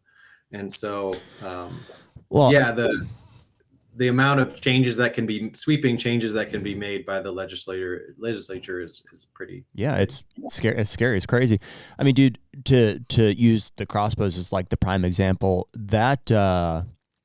that's such a cop out to me, that for them to just say, well, it's defined as crossbow, so there's nothing we can do about it. Not that you're making that cop out, but just to say that they're the same thing is ridiculous. That was frankly. the whole point of the lobbying, though. Right. They knew and once also, they lumped that in. Prior to that, no one asked for that. That was like purely a money thing. Like lobbyists went to, right? And said, hey, we want this state to be in place. That's how it happened. That's how legislation happens. I wasn't around then, so I don't know. Me neither. Precisely where that came from. But yeah, now that it is legally archery equipment, there's no way to separate that out. So looking back on it now, let's say on average across the country, it's been legal now for 10 plus years. Mm-hmm. I would say every single state that's instituted it has been made worse. Like access, at least on every front. I would say we're not killing any more deer because of them. Access is worse because of them, and quality of bucks that we're harvesting has gone down. The one thing you can't argue, and I don't have stats on it, would be like, are we retaining more people because of it? We are an aging demographic. It does make it easier for people as they age to stay active and participating. By the nature of how they were prior, the seasons were prior, in that you could, you could always use them. If there was a physical disability. You had to get a doctor's. Yeah. I'm not saying that people are physically unable to it. I'm just saying as you get older, it's an easier thing to use. Sure. And I'm all for that. You know what I mean? Everybody always has been. They've always been there as an option for that. So if they're physically can't do it. Yes. I'm not saying that they physically can't shoot a compound. I'm just saying it's easier to go out with a crossbow. So regardless, and I guess to respond to that too, it's like still there's no, we're losing places for these guys to go. So it may be access is definitely maybe an irrelevant Impact. conversation. Yeah. It's like, does legislation look back on it at some point and say there's been no net positive to this? It was a mistake. They could. Yeah. They could. Not just in Illinois, in all states. Yeah. Dude, look at, and just to use them as the example, I know everybody hates to be compared to Iowa, and I don't mean to do that to you, but they're the only state that hasn't done that hasn't allowed crossbows into their archery season. And they don't have an access issue. They have no access issue. So. They have no issues killing all the does that they need to kill. Like, I would say the biggest problem, right now is that we just sold the most non-resident archery tags in, let's say subjectively, Illinois history. Mm-hmm. That's a moneymaker. Mm-hmm. And that's probably because crossbows are legal in archery season. Mm-hmm. There's no way they would sell that many tags if crossbows weren't legal in archery season. Sure. Financially, that's a big driver. Well, fine. So it was a money thing then. Is it still just a money thing? Yep. Yeah. I would assume the Farm Bureau is in favor of it because they think it kills more deer. Well, and that's the mistake. That's what's frustrating, is because like those guys have a lot of weight, and so they want ton of weight. These things there. And I'm like, you guys don't understand. Like, it's not killing more does. It's just making it harder. Farm Bureau in Michigan's the one that's backing baiting right now. I know, which also doesn't kill more deer. Tell them that.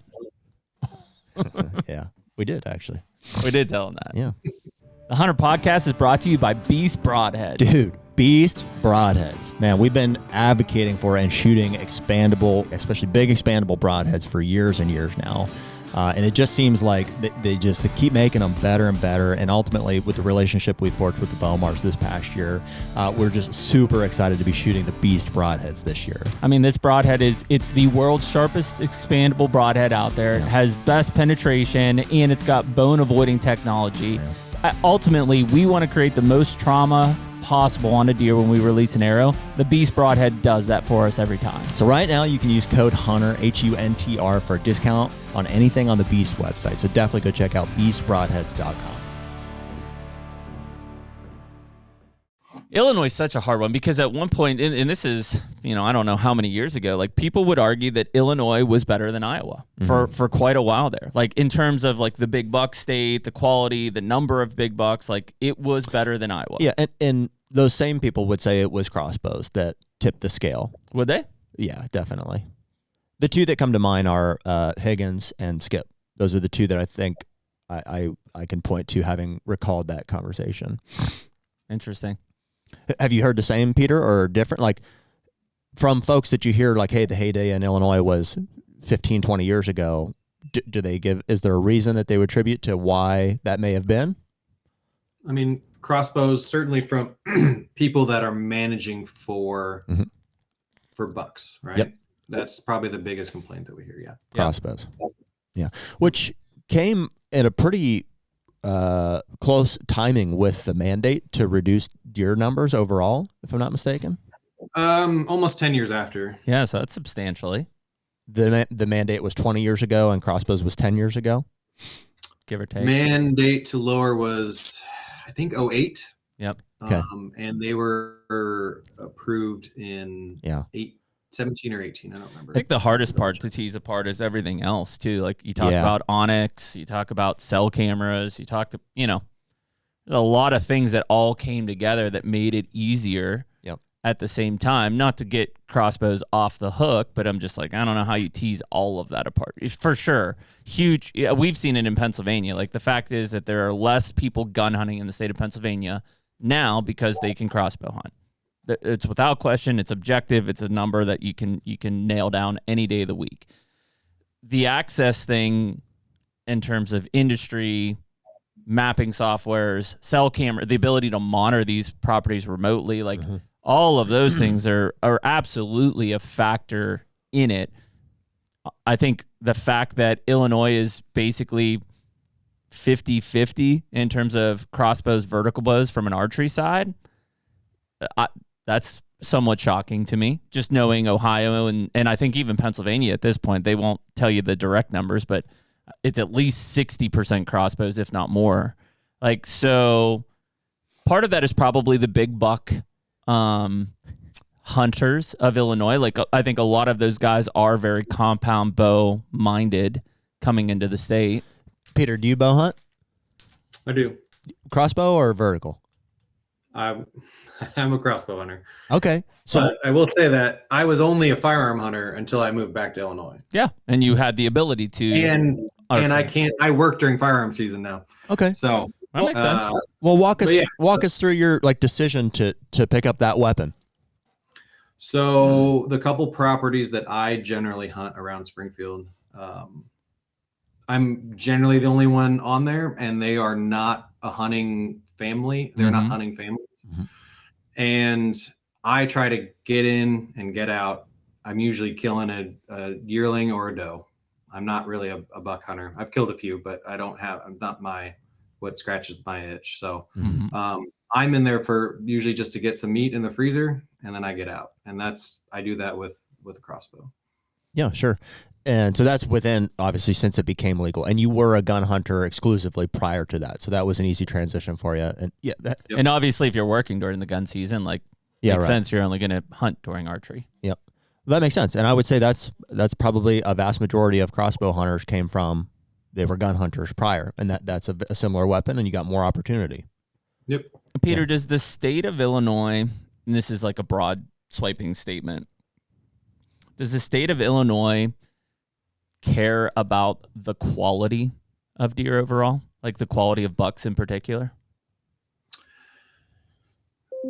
That is a very broad question. I would say that we do up to a point. As far as from my perspective, as big picture, I'm dealing with counties. That's what I deal with. Yes, but it's not the most important thing. We're dealing more with population. And it might not seem like this when you look at all the regs. One of our goals in forest wildlife is to keep things as simple as we can, working around all the little caveats that get pulled out from our different bills. We don't have any difference in what you can do by county, other than there's extra seasons in our counties we're over. And CWD stuff. Yeah. So, but we don't do any antler point restrictions. We try to keep, here are the curbs for our deer hunters, for our property owners. Here are the big wide curbs. Yeah. You can work whatever you want to do on your property within those wide curbs. And so for people that want to manage for big bucks, have at it. But it hasn't been a goal to force people to manage more for big bucks. We're more concerned with population size than we are with quality. I think it's an interesting discussion on that because of two things. Number one, obviously agriculture, farming, huge part of the state. Population management makes a lot of sense. In the urban areas with deer vehicle collisions, makes a ton of sense. From a hunting side, from a deer hunting side in particular, I would assume a large money driver of Illinois is because people think they can come there and kill big bucks. That's why we bought there. For sure. We didn't just buy there to be able to kill deer. We bought there because it was the thought process of we can grow mature deer and hopefully with antlers. That's any state. You know, people travel out of state to deer hunt because of age class. Like, that's it. Yeah. But I just, obviously some states, Illinois being one, some parts of Ohio, Iowa being the other, like, you know, ag is a dominating force in the state, which, you know, I won't say that all farmers, but most farmers want low deer numbers, right? Deer damage is money out of pocket, and or, you know, insurance is having to offset that, one of the two. Therefore, the Farm Bureau wants lower deer numbers. I would assume it's just ag is definitely the major driver in Illinois, but deer hunting, I mean, would you say that deer hunting is the major driver for the DNR in the state? Yeah. Like, I mean, over obviously, like turkey hunting, yes, it's there, or waterfowl, yes, important, but deer hunting still the major driver from a game species in the state. Yep.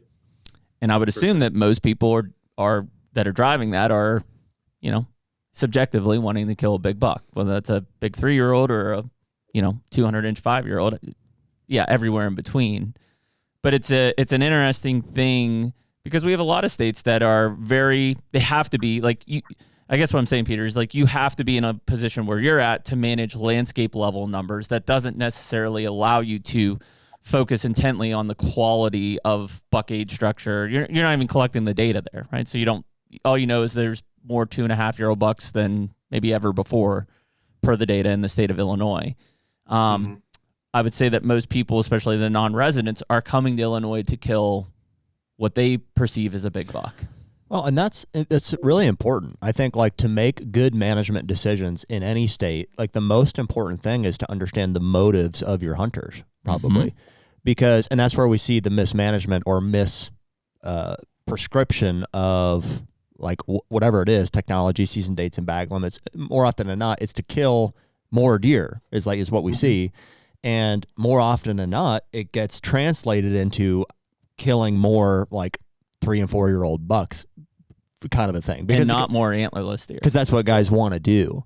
And so, like, I think Jeremy and I, it's like all three of us, it seems like we're all for, like, yeah, the state's got to do what they got to do. Like, the deer population has to be at a reasonable level that everybody can as hunters, our job is to manage the deer population. Or be happy with. But what we see is hunters take and manipulate those those management decisions just to achieve, like, you know, the best circumstance for them, which is how, you know, in a lot of cases, how do I kill a big buck? And, or, you know, a lot of people get pushed out because people with more money are going to occupy more space to do exactly that.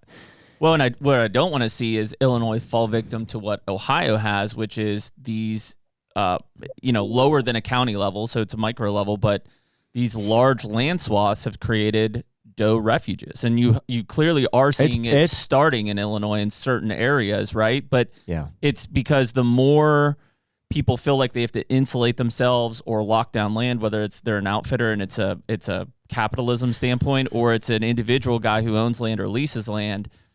The more you see these kind of overpopulation issues of antlerless deer become more of a problem, and that's going to completely go against everything else that the state's working for. Yeah, for us in Ohio, it's baiting. And so I would say to you, Peter, if you wanted to ruin Illinois overnight, just give them baiting. Yeah. Well, it's funny, when I started in 19, we had just come off a summer. So legislative session is happening now, and then usually the bills are going to get signed throughout the summer through August. And so I interviewed in August, and they had just a full baiting bill had gotten to the governor's desk. Yeah. That's coming from ag, I assume. Sweating it. I wasn't around. I don't know exactly. I assume, but I don't know exactly where that came from. Yeah. And my predecessor was sweating it. I mean, they were really concerned that they were going to pass this. That's crazy. Because you can't even use mineral in the state of Illinois. Nope. Nothing. Well, what's crazy about that, and you can look at any state that has it, is what it will do is it'll detriment the age class of your bucks, and it won't kill more deer overall, and it'll crush your access. It'll create, we already have an access issue. It would just amplify that access issue. Yeah, so we're pretty pleased that didn't pass, and there hasn't really been any rumors that there hasn't been any bills or anything brought up since then. Well, I mean, the extension of gun season bill, which I'm glad to hear you say that kind of didn't make it out of committee. That was one that I thought, and actually had heard rumors. I'm like, people were like, "Hey, that's going to happen," and I'm like, "Boy, that's extreme. That'd be bad too." Yeah, that'd be a big deal. Obviously, being that most of the deer, not most, I should say, the controlling interest of deer are still being killed during those firearm seasons, 48%. Yep.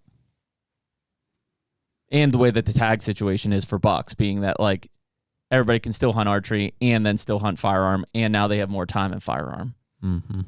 Yeah, it's an interesting piece, because I would be curious to see, especially as land leasing ownership, maybe not the outfitting side, just because most people are coming in and killing one buck and then they're out from an outfitting standpoint.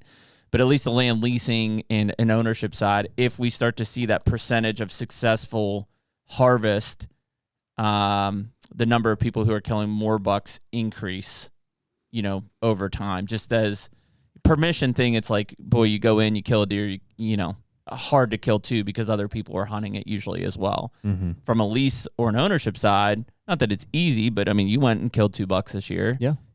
So it's very possible that as people have more time and more control of space, that they could kill 2 bucks if they wanted to, with that bag limit structure of archery and firearm tags. I mean, overall, obviously, we drive halfway across the country and we bought a farm there, and like we think there's a lot of things you guys are doing right, that we enjoy, and you're restricting some things that I think are like a big deal, like the fact that you guys have a pretty hard line on drones. I think is a big deal.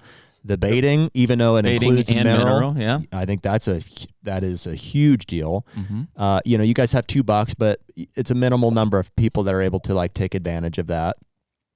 Yeah, and I sort of admire the Wisconsin view of, you can have 2 bucks, but you only 1 per type. So 1 for archery, 1 for fire. Mm-hmm. Yeah, definitely. I'm not against that. I don't know. I don't foresee us ever going to a single buck, but there could be some potential changes for that. Mm-hmm. And I ran those numbers, and there's even a smaller percentage that kill with both. So 1 with each. So interesting. Yeah, it's something we're concerned about, but implementing those sort of fine scale changes that will make a difference to age structure in one section, or in a couple sections of one county, we try to go with a big brush and make it easy for people. So I don't want to be Indiana and changing the number of deer allowed per county. No.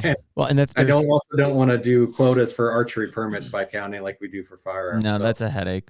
I think, in not like in a slight way here, Peter, but like it's interesting in that I think Illinois is still obviously producing big deer, and people might argue more or less than have been in the past, but it does seem indirectly to what yours and the state schools are, which is very population focused. We kind of see that here in Pennsylvania. Obviously, we have antler point restrictions here that's been in place for 20 years, but if I talk to the Game Commission here in Pennsylvania, like their primary focus is population, period. Like zero focus on age structure, besides the fact that antler point restrictions have been in place for 2 decades. And we have bigger bucks than we've ever had in the state. Is it because of antler point restrictions? Somewhat. It's mainly because the culture has shifted and people are passing deer and we have way less hunters. We have less hunters, right? Yep. And so deer are just getting to 3-4 years of age, which they never were able to get to, or very few were. So I guess that's what I'm trying to nail down in the state of Illinois is like, I was not there in the 90s per the heydays or early 2000s, but like I still see plenty of really big deer getting killed in the state of Illinois every year, which is obviously a direct/indirect, result of what you guys are focusing on from a DNR deer biologist standpoint.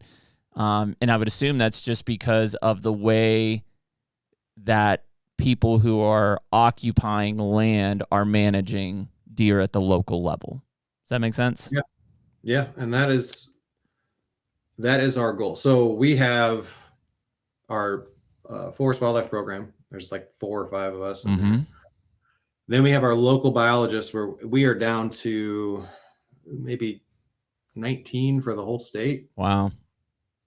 And so we just don't have the ability to manage at that scale. And so if I had a full team of deer biologists around the state that could do more surveys, talk to more people, write more management plans, do some of these DRP work, take that off the district biologist's hands, I think we'd have I would feel more comfortable proposing changes to how we manage deer that could influence age structure. But I'm usually just getting numbers from our harvest, and all the ways we can look at harvest numbers. Our deer vehicle accidents is one of our number of DRPs issued. Yeah. So it's a fairly limited data set that I have to work with as far as tracking those changes at the county level, let alone at property levels. Well, what about on a voluntary standpoint? And again, there still needs to be technology involved, but I look at the way that, it's a heck of a lot easier to build apps nowadays. And obviously we've got AI technology out there. I look at landowners like Jared and I, which we don't control a ton of land, but we've got 230 acres, in a very prominent county. And it's like, I don't know, if you said, hey guys, would you submit pictures of the bucks you're getting on the property, the bucks you killed on the property, or whatever, antler data, like.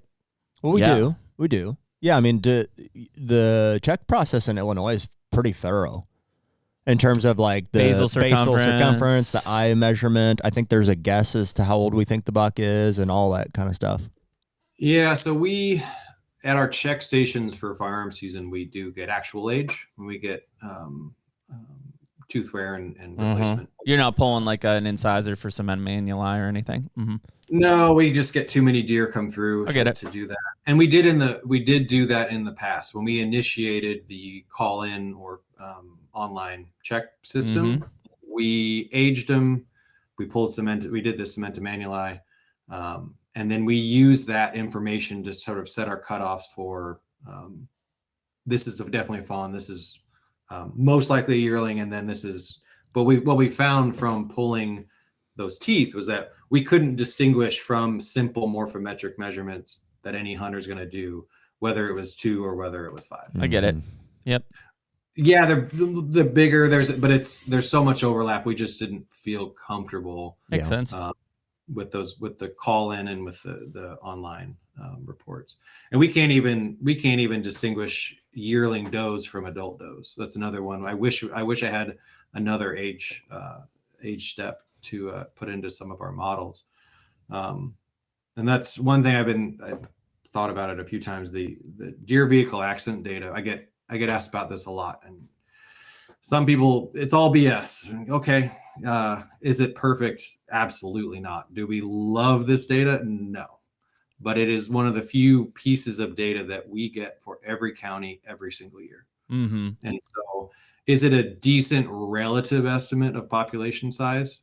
Yeah. If you look at harvest and some of our other indices and then plot the DVAs on top of it, they track pretty well. Yeah. Where we run into issues for our big counties, they work pretty well. For our small counties where 5 extra deer hit that year, that's a county that there's not much traffic in. Mm-hmm. That could sway it some of a them lot. They're messy. They're dirty data. Yeah. But it's one of the few things that we have. Does that come directly from insurance companies? Is that where you're getting it from? From our state police and our IDOT, or Department of Transportation. Department of Transportation. Okay. Yeah, So it is coming from those two organizations, though, not like an insurance company report. No, not insurance. Got it. And so there was a bill put forward to not collect those deer accident data anymore. And so that project I was talking about, we had, bait on the ground and hunters concerned. One of the things we're looking at is we're trying to create a model to estimate population size per county better. It's still going to be relative. It's still going to be messy, but using harvest data, using the DVA data we do have, using the flight data for our CWD zones, and using our age structure that we do have from the harvest data. Can we get a better method for estimating population size so we can get a better understanding? Because we use a bunch of relative abundance estimates, and that's the best we have, unfortunately. You need to call Clint and borrow his FLIR he's putting on the state helicopter over there. Yeah, we're looking at actually doing road-based FLIRs. Mm-hmm. There's been some work out of Kentucky that they've had good luck with, because we do road-based surveys, but it takes 2 biologists all night. We can only do it during certain times of the year, and it's fairly limited in what we can cover. Yeah. Those FLIR-based, you can drive 60 miles an hour. Yep. As far, you can get a lot more data on a county than just the 20-something miles that we drive for our fur bearer and deer counts. And so we're integrating that. We're going to use some hopefully some drone-based FLIR data to improve these models and these estimates. And so that's why we're capturing data or capturing deer on some of our sites. So we can have collared deer. Yep. We can have these road surveys, flight surveys, camera estimates, and see how all these sort of interact, that we can and hopefully extrapolate out to the county level based on habitat type, et cetera. Yeah. Cool. I think, yeah. Pretty good, Pretty good. Yeah. We didn't put you in too many hot seats, right? No, it's all good. Is there anything we missed? We didn't even hardly talk about CWD. That's probably like a breath of fresh air for you. Oh, wonderful. We're in the middle of our CWD management season right now. So yeah, it gets messy. And isn't it funny, dude? We, like, not to demean the work at all, but it's funny, like, just in the world that Jeremy and I live in and the conversations that we have, like, we'll have other guys. Clint was one of them that came on, and he's like, "Oh, my entire job is CWD. That's all we deal with." And hunters that we talk to, nobody cares. Like, nobody. CWD is like not even on the radar. It's just kind of like I don't know if people don't believe in it or they just like it's. I mean, you're not in an area that actually you're not. Clint doesn't really manage CWD. I mean, he deals. He's got some zones, but not a lot. He's not doing the targeted removals like we are. So yeah, there are certainly people in Illinois that care about CWD management for sure. Yeah, I mean they're out there. I mean the funding is highly the management for sure. The people that are in the management areas, that's what they care about. Yep, especially the off-season targeting, which that's where you're at right now. Like that is definitely paid attention to. And well, so we don't blaze over it completely. What is happening with that? Are you guys doing a lot of? Oh, see, you open the door. Targeted. Are you guys is that add over? another hour to this. Yeah. Haven't a bunch of states abandoned it completely because they felt like they were just not making a dent? I mean, Missouri just recently stopped. Yeah. Whether that was because they weren't making a dent / public outcry more than anything. Okay. Yeah, Missouri was fairly unique because Missouri looks like somebody shot it with a shotgun as far as where their CWD is. It's just Everywhere. In Illinois, we for a long time we restricted it to our northern counties.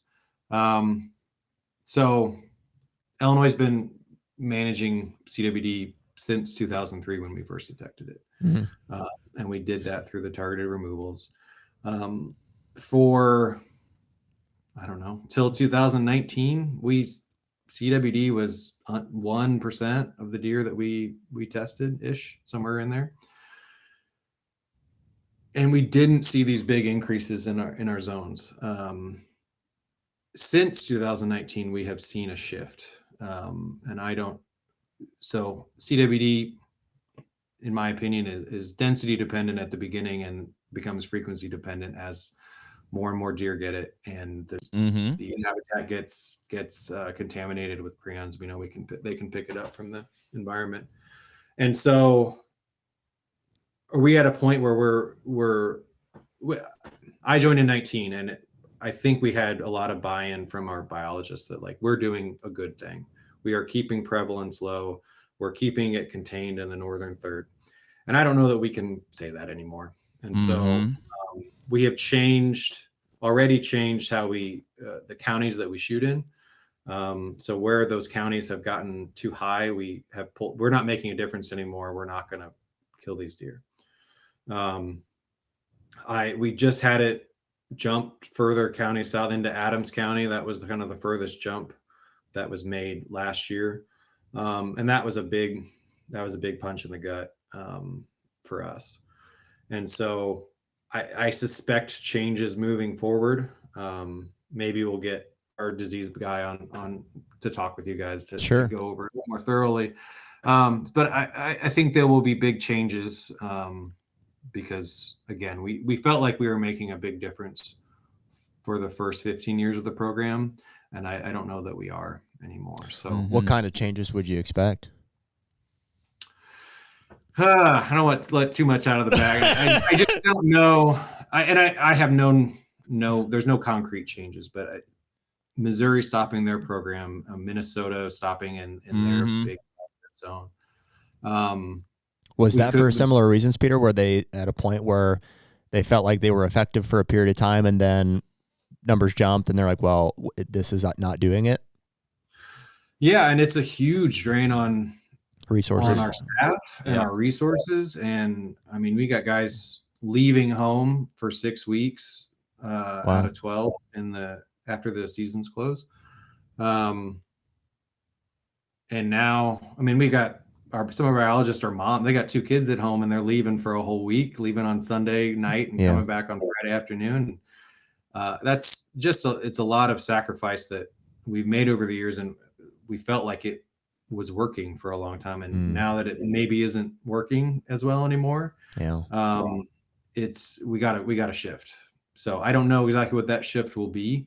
You also have a ton of public support for it. Like, I mean, there's not many people that are like, yes, come, if any, shoot deer here. Other than, Farm Bureau, I'm sure is all for it. Yeah, probably. Yeah, we have, I mean, even at our check stations, we have people now that they won't eat deer unless they come and get it tested by, which is great. I test all my deer from Sangamon County and Morgan County, where I hunt, or Mason. And so we're now sort of, what's the best way to continue to offer those services? We're working through it. Is there and how hard would it be to do an at-home CWD test kit? So that's the one thing that we're hopefully we'll have up and running soon. Cool. It's a priority. I know they've done it in Minnesota. I don't know sort of what their how many they get back for the number of kits they send out. I don't know how many they're getting back. It's not a huge amount. You still have to send it off. Okay. Yeah. So you have to, I think you in Minnesota, you have to request it. They send it to you and you send it in. They do get a fair number of salivary gland. I mean, they're not always going to get the lymph nodes. It's not perfect. But for our our split firearm season, we have all of our staff plus more up doing the check stations. So from states like Missouri and was Wisconsin the other one you mentioned? Minnesota that stopped those efforts. Like, are they pivoting to the time to invest resources into like a cure or a solution beyond targeted removal, like is now kind of a thing? Or is there sensing urgency around that, or because it's a long time we've been doing these targeted removals with no real gain of like knowledge or that I'm aware of, you know? Yeah, I mean, we have. Again, we have sort of this, we discovered CWD the same time as Wisconsin. Same year. With a couple months of each other, we discovered CWD. If you look at Iowa County, if you shoot a buck in Iowa County, Wisconsin, flip a coin. We got 50-50. CWD or not. Most of our counties, even in our counties that we first discovered it in, it's still at 8%. Wow. 9%. And so to say that we've had no impact long term, it might not matter. Like we might not have long term in 50 years. It might not matter that we did sharpshooting. We've kept it until very recently. We've kept it confined and kept it down. Whether that is worth all the effort and money and time, I don't know. Who knows? That's a tough call.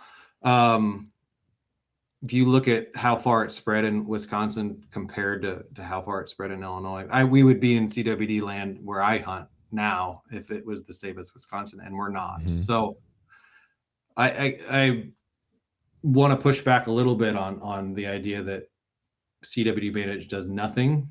It might long term might not matter, but I do think that we've made a difference. That's fair. Whether the pain is worth it, right? For a lot of our hunters, maybe not. Yeah, I get that. But it's something that we're really the only state that has gone this hard on these targeted removals and these culling. I mean, is that becoming, Peter, a central topic, like at deer study meetings and like when you guys get together with other states? It's just like, it seems like at a certain point, that's going to be every state's number one thing to figure out. Well, we do have a disease meeting where we try to kick all CWD to that. When the deer biologists get together, we do try to not spend all our time on CWD. Which it does suck up a lot of the air and a lot of our time. Yeah. So I think when we certainly discuss it, but it is not, we try to focus more on other deer management topics than just CWD for sure. Sure. Cool. All right. That's enough CWD. There you go. Yeah. For today. Yeah. It's, I don't know. Yeah. It's hard because it always is. I saw Sumner's at SCI. I was down there, was telling him, and he was getting, as normal, just getting beat up online, about correlations to, and this time it was more correlations to NDA, Missouri Department of Conservation giving money to NDA now appointing Jason to their board, which obviously looks suspicious to most people, but at the same time, I know that like there's been a position at MDC that was essentially like at one point it was a QDMA, and then I guess it would be an NDA position that was under the private lands and the deer side of things. So, but from the outside looking in, yeah, it always looks rough from that end. So, but the CWD thing I think is just. Yeah, I think mainly it's just hunters saying, hey, there's been a lot of money on this, and, like, it's still here. To Peter's point, like, had you not done that work, like, would it be a coin flip like some of those Ohio or Wisconsin counties? Maybe. I don't know. And those guys might say, Well, yeah, but it's not affecting deer populations, which per Wisconsin DNR, it's not really. My thing long term is that, I think to your point earlier, is that I do think that there's a large percentage of hunters who, if their deer knowingly tested positive for CWD, they would not consume it. And eventually they just won't hunt because they're not going to kill a deer that they can't eat. Yeah, it's unfortunate. I'm one of them. I mean, not that I wouldn't hunt, but I wouldn't eat a deer that tested positive for CWD. I would. I probably have. I probably have too. But would you in the future? Mm-hmm. Yeah. Yeah. Yeah. Yeah. Yeah, and we see hunter drop out. I know hunters that they've shot 3 positives in 3 years, and they paid to have them processed. We try to get results back within a week. It's almost impossible, though. Yeah, it's just it's too much of a turnaround. But they've just said, I don't even want to deal with this anymore. I get it. Like, and I get why you wouldn't eat it. It's just kind of like, why take the risk, you know? I look at from a science level and say, how many people have knowingly or unknowingly consumed a deer with CWD, and has there been a massive increase in Creutzfeldt-Jakob disease? No. Yeah. I don't think so. Yeah, you're right. You're right. Maybe we don't know about it, or maybe it's a prolonged thing, or maybe it can mutate. I don't know. But regardless, is from a societal standpoint, there will absolutely be a decline in hunters because of CWD. Whether it affects deer populations or not, and whether it's, amplified propaganda or not, doesn't matter. The fact that it's there, people will not eat deer, therefore there will be a drop in hunters at some point in a prevalency. I don't know what Wisconsin looks like now in those counties, that it's a coin flip, like if they've seen a drop in hunters or not.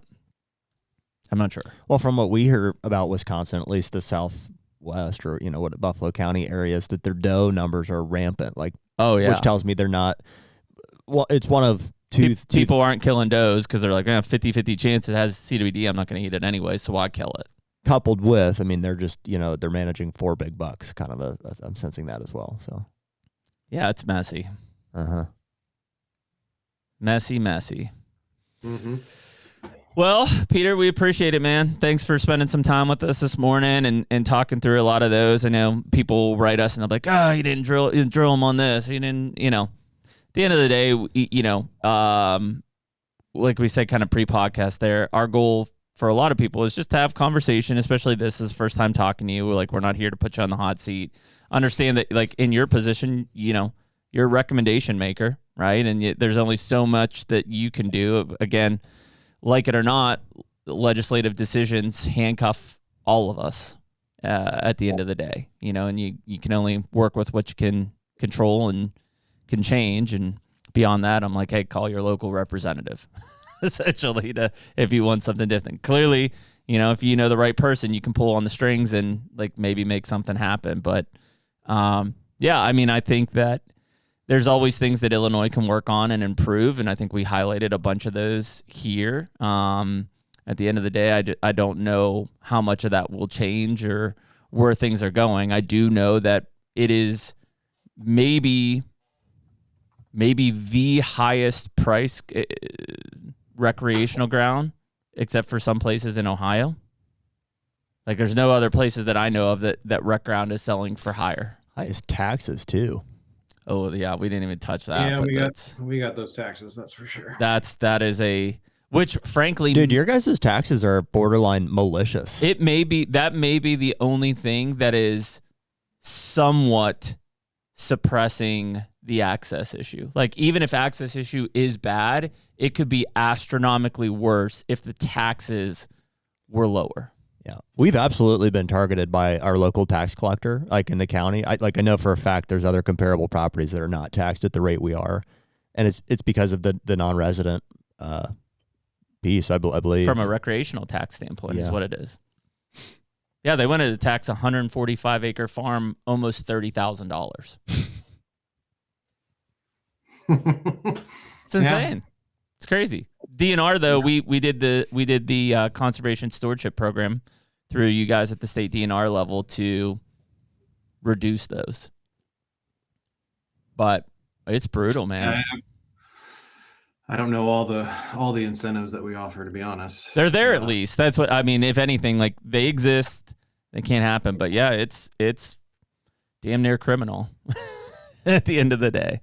But yeah, is what it is. But man, like I said, we appreciate the time and just having a good discussion and stuff, and appreciate spending some time with us and just talking through what we're passionate about, which is Illinois deer hunting. And I'm sure there's a lot of people on here that at least, I think Jared said it, I don't know if it was on podcast or off, but people can at least put a face to the name now when they see you out there or hear about you out there. Whether that's a good thing or a bad thing, I don't know. Yeah, I'm sure it's generally a good thing. I'm not gonna be Chad Stewart and have my own Facebook Chad, page. Man, he just lays it out there. It's kind of funny. I applaud him for that. Though. I mean, we got to get approval from the governor's office to even talk with you guys. So we. Did you get approval to come on here? I had to get approval to come on here for sure. Wow. Well, we appreciate that. That's an effort, at least. HUNTR Podcast is brought to you by Lone Wolf Custom Gear. Man, those Lone Wolf stands have become such a cornerstone of our equipment over, recently, but I mean, also we've been using these stands for a long time, even the original Lone Wolves. They're all built right here in the United States. The lines just keep getting better and better. Cody and Andre and the whole team just keep innovating and introducing new stuff into the line this year. And they've got some new things coming this year. Yeah, so this year we've got the Patriot Series, which, a lot of people are talking about this as being the cheaper, just fixed position side of things. But let's be honest, they can be mobile too, right? They weigh 12 pounds. But they're built from a value standpoint. So for guys like us who want to have 3, 4, 5 preset stands out there for certain wins, we can put this Patriot Series out there, have them ready. Nothing better than slipping up into one of these fixed position stands that's already set on the right wind. No doubt. And so this year, as of right now, you can use code HUNTR, HUNTR. It's a one-time use promo code. Gets you 10% off anything on the Lone Wolf Custom Gear website. That's any of the custom gear stuff, any of the Patriot Series. So whether you're planning on getting into one for the first time or you want to stack a big order here before the season, code HUNTR will get you 10% off. Hunt like a wolf.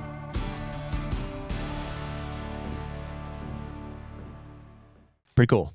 Yeah, I mean, it's, I always joke with people. I'm like, I don't know if it's been purposeful. I think now it is, in terms of like, our goal is to talk to as many state deer biologists and agency personnel that are relative to deer and deer management as possible, if they'll let us, for a couple of reasons. I mean, one, just so that it's like, hey, here's the deer biologist in Illinois. That put a name to the face, have a discussion, understand their background, understand their thought process and things. And again, my hope is that people understand that like these guys, fortunately, unfortunately, however you want to look at it, they're not decision makers, right? They're recommendation guys.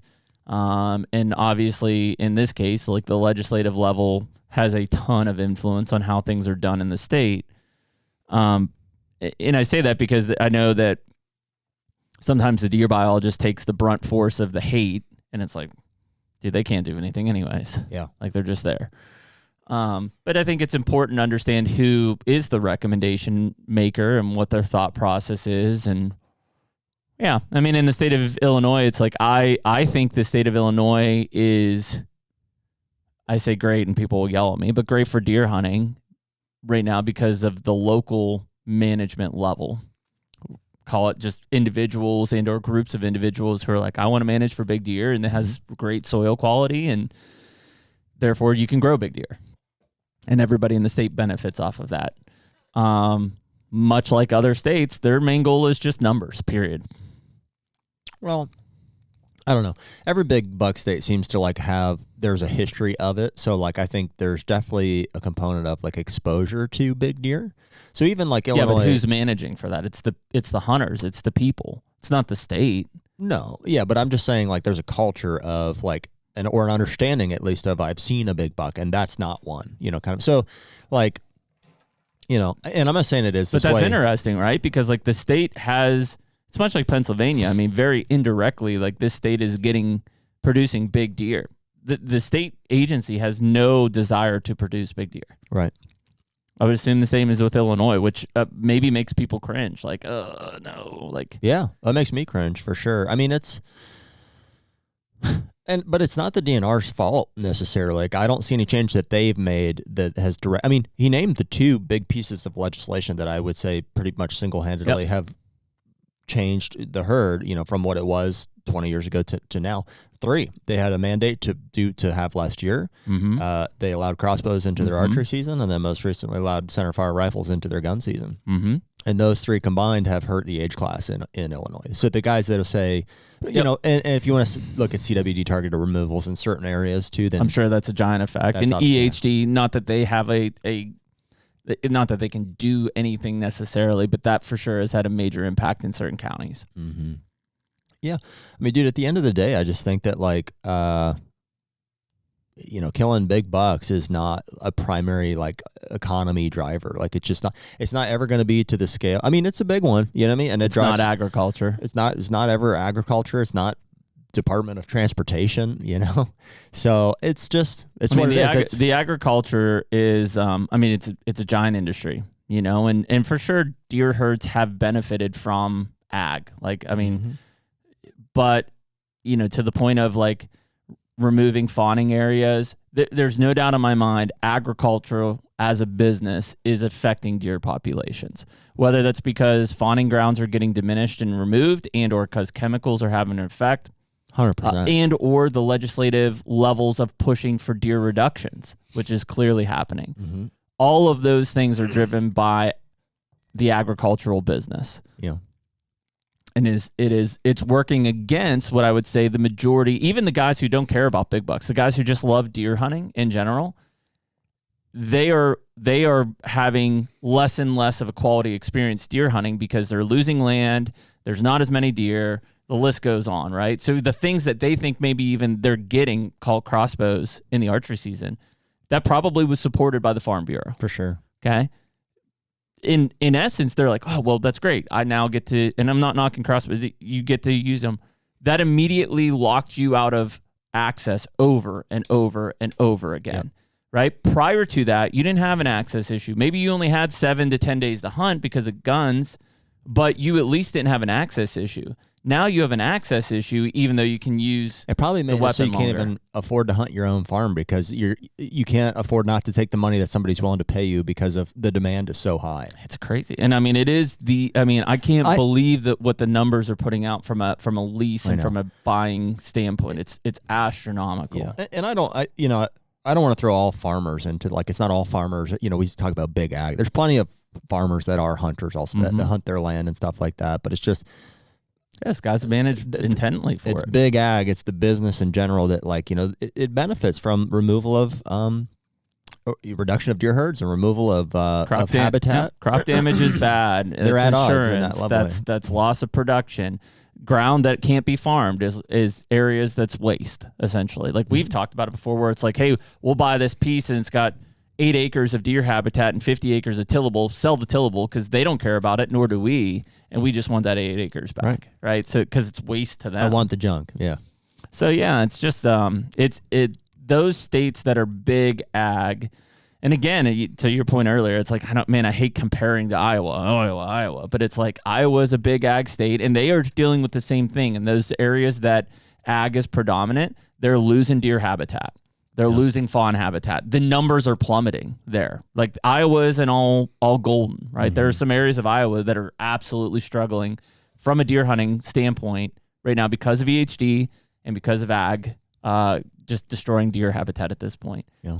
But they at least don't have these other things, unlimited non-residents, crossbows in the archery season, etc. So most of the residents are still content with their experience. The moment one of those changes, as a non-resident landowner, you get a tag. Iowa's ruined. Crossbows in the archery season, Iowa's ruined. It's that fragile of an environment.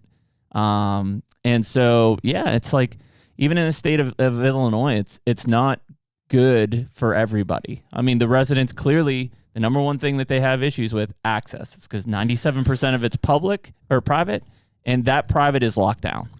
Yeah. Not like we could have done anything. I was probably I don't know, 20 at the time or whatever. But I just wish that there had been more. And maybe there was, and we just weren't really privy to it enough at the time. But I wish there was more of an effort to stand up to crossbow. Like when it was talking about getting included, I just wish there would have been more of it. Like I didn't even remember really hearing about it. I remember it just being kind of like, oh, it's kind of a thing now. Like it's part of it, and we're like, meh. Well, it's because they weren't a big deal. Right. Like you never saw the effects of crossbows when it was just, disabled. Well, that, and I just think the technology is vastly different today. Well, the technology vastly progressed because of the money that was injected into the industry. Like when nobody was using crossbows, there was no money to innovate rapidly. Well, and that's just what I mean. Like back then, compounds are the same way, by the way. Like I'm not just putting it. Compounds are like our today compound is like astronomically further than it was in the 90s because there's that many more people in the archery season. Yeah, money infused into the business enhances technology and evolves the capability of the weapon. Well, and it just kind of like, I asked him the question. I was like, because back then it's like you probably could have looked at a crossbow versus like what archery, and you could say like, hey, they're fairly similar. Like they're not really, one doesn't have a crazy advantage over the other. This one's like maybe a little lower barrier to entry kind of thing. But today, even compared to like the most modern vertical bow technology, like dude, crossbows are not even close. Like it's damn near a rifle. Like it's like we should.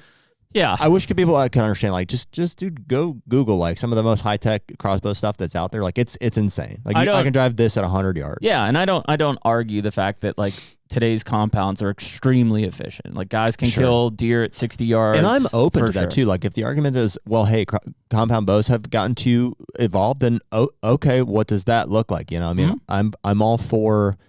But it's tough. It just like it is with crossbows. It's tough with compounds. It's tough with cell cameras to put things back in the bag. It's like, what level?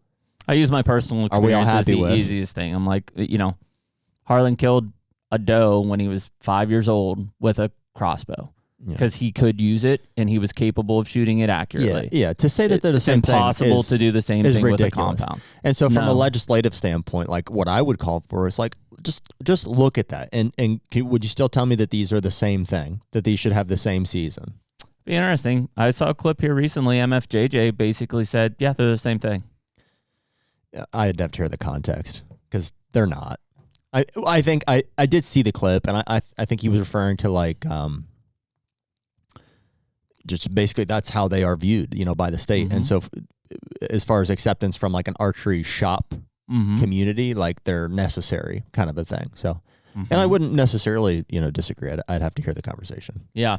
It's interesting. I mean, but they're not the same thing. Nobody can argue that. Whether you agree or you disagree, the fact is that they are archery equipment, legally defined. They will not, by legal terms, and they cannot change it unless the legislative changes it, which they're not going to. They're not going to go back and change it. It begs the question, like, because they constantly are, and I don't know how much more you can evolve them, right? Like, to your point, like, I'm shooting, maybe you shouldn't, but you can shoot them 100 yards, right? Like, and hit a bullseye.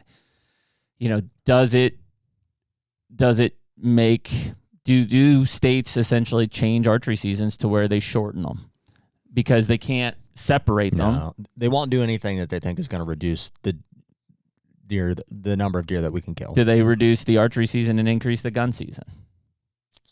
I don't know. Do they overlap them? To his point, and I mean, I know it's a fragile thing, and people roll their eyes at it. It's like, you're this close to deer season being deer season, which is like that's what I think they would do. It'll open October 1st and it'll close December 31st, January 15th, and I don't think they would shorten. You can use whatever weapon you want. Archery season, they'll just expand the gun season. You can use whatever weapon you want, and as long as and that comes after a massive decline in hunters, probably because of access loss and nowhere to go. But it's there, and the bag limits are still in play, so it's like nobody's going to kill more than 2 bucks in Illinois or more than whatever doe allocations they do.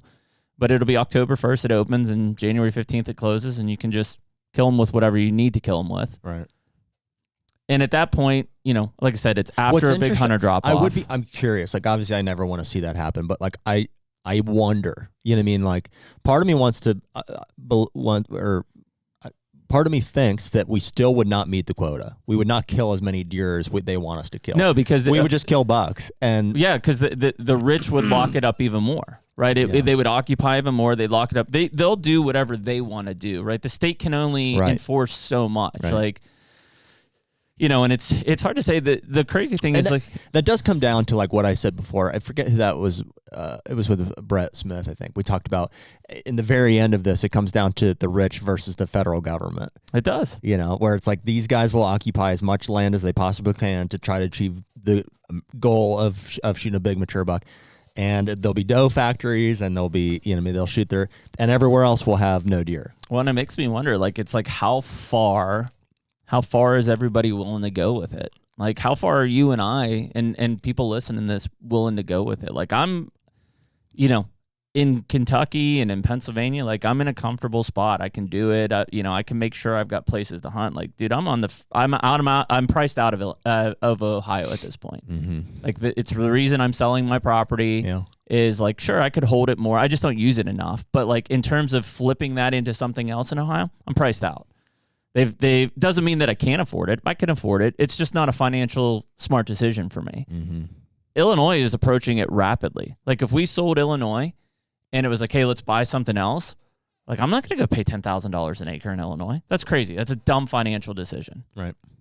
It's not smart to just do what? Kill 150-inch 5-year-old deer? No, that's dumb. Like, I'd rather go and enjoy it and do something else and buy somewhere else, buy something closer to home. So, like, it's to the point where, like, guys who are crazy about it like me are priced out of it. Mm-hmm. Like, I'm not gonna put my family at risk or my financial well-being at risk. Well, it's the state that's pricing you out of it too. It's because of sure. Yeah. So the reason like you're priced out of Ohio is because the resource has been limited to areas that are expansive and insulated from. I mean, in Ohio, it's baiting. So if they would get rid of something like that, there would be way more abundant quality resource on the landscape. I think that the price would come down. The price would, or at least level out. It would level out, mm-hmm. And more people could have an affordable quality experience. Mm-hmm. Yeah, and in that case, I would be like, okay, cool, I'm back in. And there are plenty of guys that make way more money than I make that are like, it doesn't matter what it goes to. It's like, oh, you go to 11, I'll go to 12. You go to 14, I'll go to 15. Like, they'll just do it because they have the disposable income, and like, it's not, them spending $15,000 is like me spending $5,000. Mm-hmm. And so there will always be that rich level that eventually stacks up and will consume and consume and consume.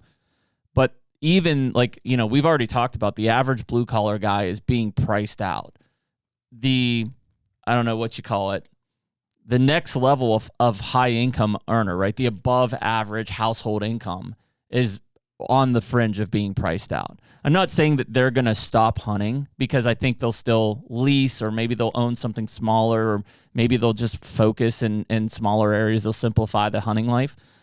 But that will have a giant effect, because those guys kill deer. There's a big number of them, and they kill deer, and they're passionate about deer management and on the ground management and cognizant of even like killing does.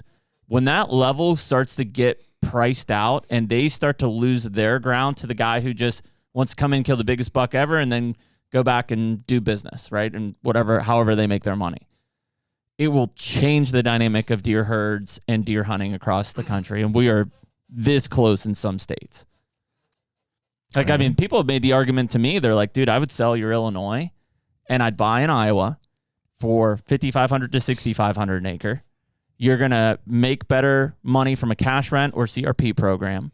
And every other year, every 2 years, you hunt it. The other 2 years, you're just growing big deer. Yeah, I could be sold on that. The problem is that creates an antlerless refuge, right? Like, because if there's 2 years that I'm just not hunting it, like it's a doe factory. Yeah, it may. I would consider letting guys hunt it to shoot does. But I mean, from a financial standpoint, it makes way better decision than paying $10,000 an acre. Yeah, for rec ground. Well, right? It does. Why would you pay $10,000 an acre? I didn't say I would. I was agreeing. Like no. I was just saying that versus the other. I'm just saying, not everything's about money. Okay, what does that mean? Like, you'd pay it just because it's just money? Well, not that it's just money either, but it's, I mean, I don't know. There's more that goes into a decision than just, I mean, money's what got us in this situation in the first place. Yeah. So it's kind of like you got a limited time on earth kind of thing. Sure. And it's like, yes, you want to make smart financial decisions, but also time is valuable. And like, I want to experience certain things. And so. 2 point. Yeah. It's just, because there was a point, and I'm not saying the land market's going to do it, but there was a point that everybody thought having real estate was a great financial decision. And then in 2008, people crashed out and lost everything and committed suicide because they were just financially ruined. Yeah, and I'm not saying like make risky or poor financial decisions in lieu of. But are you close there? Like if you buy a $10,000 acre farm and it gets wiped out by EHD, like is it still worth $10,000 an acre? Not for a period of time. But that's the game with land investing is it's long term, no matter no matter what. But. It's tough, man. That's a state that I don't know. Like people ask all the time about buying there or leasing there, and I'm just like, man, I don't know. Like I said, even in Ohio, that a lot of people have asked, like, hey, why are you selling? Well, the easy answer is like I just don't use it enough. It's 3 hours away. I spent a couple times there this year. I was there 4 or 5 times last year. Like I just don't get there enough. My kids are at that age where I'm busy. Yeah. The reason I'm not continuing to stay in Ohio even closer is like it's financially not in the cards for me.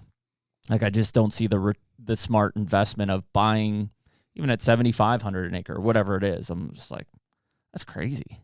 It's a lot of money. Like what am I do? Spend $30,000 on an extra mortgage a year? That's a lot of money that could be invested and make a return. To your point, I know life's short, but like you can do a hunting trip. You can do a couple guided trips for $10,000 a year. Sure. Like and have a great experience and maybe a higher success rate. I don't know. It to each their own on it, but it's definitely something that guys like Peter, Clinton, Ohio, Jason in Missouri, like all of these guys are going to stare it in the face here soon, which is there will be a drop in hunters that is significant because of access loss. Eventually people are going to just be like, I'm done. Yeah. And it's going to price other people out. And there'll be a little bit of a land rush or a gold rush to like lock up as much as you can when that fall off happens. Because it will be like a short-term supply influx. And then it's going to be to the point of what was talked before, the rich guys versus the government. That's what will be left. Public land will just be overrun. And the states will never invest enough money to secure more public land to spread that out. So if you're in a state that only has 3% public land, like you're in trouble. If you're in a state like Pennsylvania that has a bunch of public land, I don't think it'll be a long time before you feel that pressure like those states do. But Ohio, Illinois, Texas, all of those places are just, it will be wealthy and the government. At some point. And a deer management scenario. Yeah. Unless they make a change, which per talking to some of these guys, I mean, seems unlikely, but just they don't have the control, man. It's the and I don't know if the legislative people are smart enough. I can't stay too much longer. I got to run here. Yeah, I don't know if the legislative people are smart enough to realize that a demise is coming. Yeah, well, it's not smart or not smart. It's just they don't understand, I think, the motivations of hunters. That's been the mismanagement in all these. Or there's financial motivations too. I think that's a lot of what crossbows were. Agree. So, anyways, that's how we cap it. But yeah, I don't know. Take it for what it's worth on Illinois. But like I said, we're just going to kind of keep chopping away at as many state agencies and deer biologists that will let us interview them and have an open discussion and dialogue as possible. But we appreciate Peter spending some time with us. We appreciate you guys listening to episode 308, and we will catch you next week. Later. Take me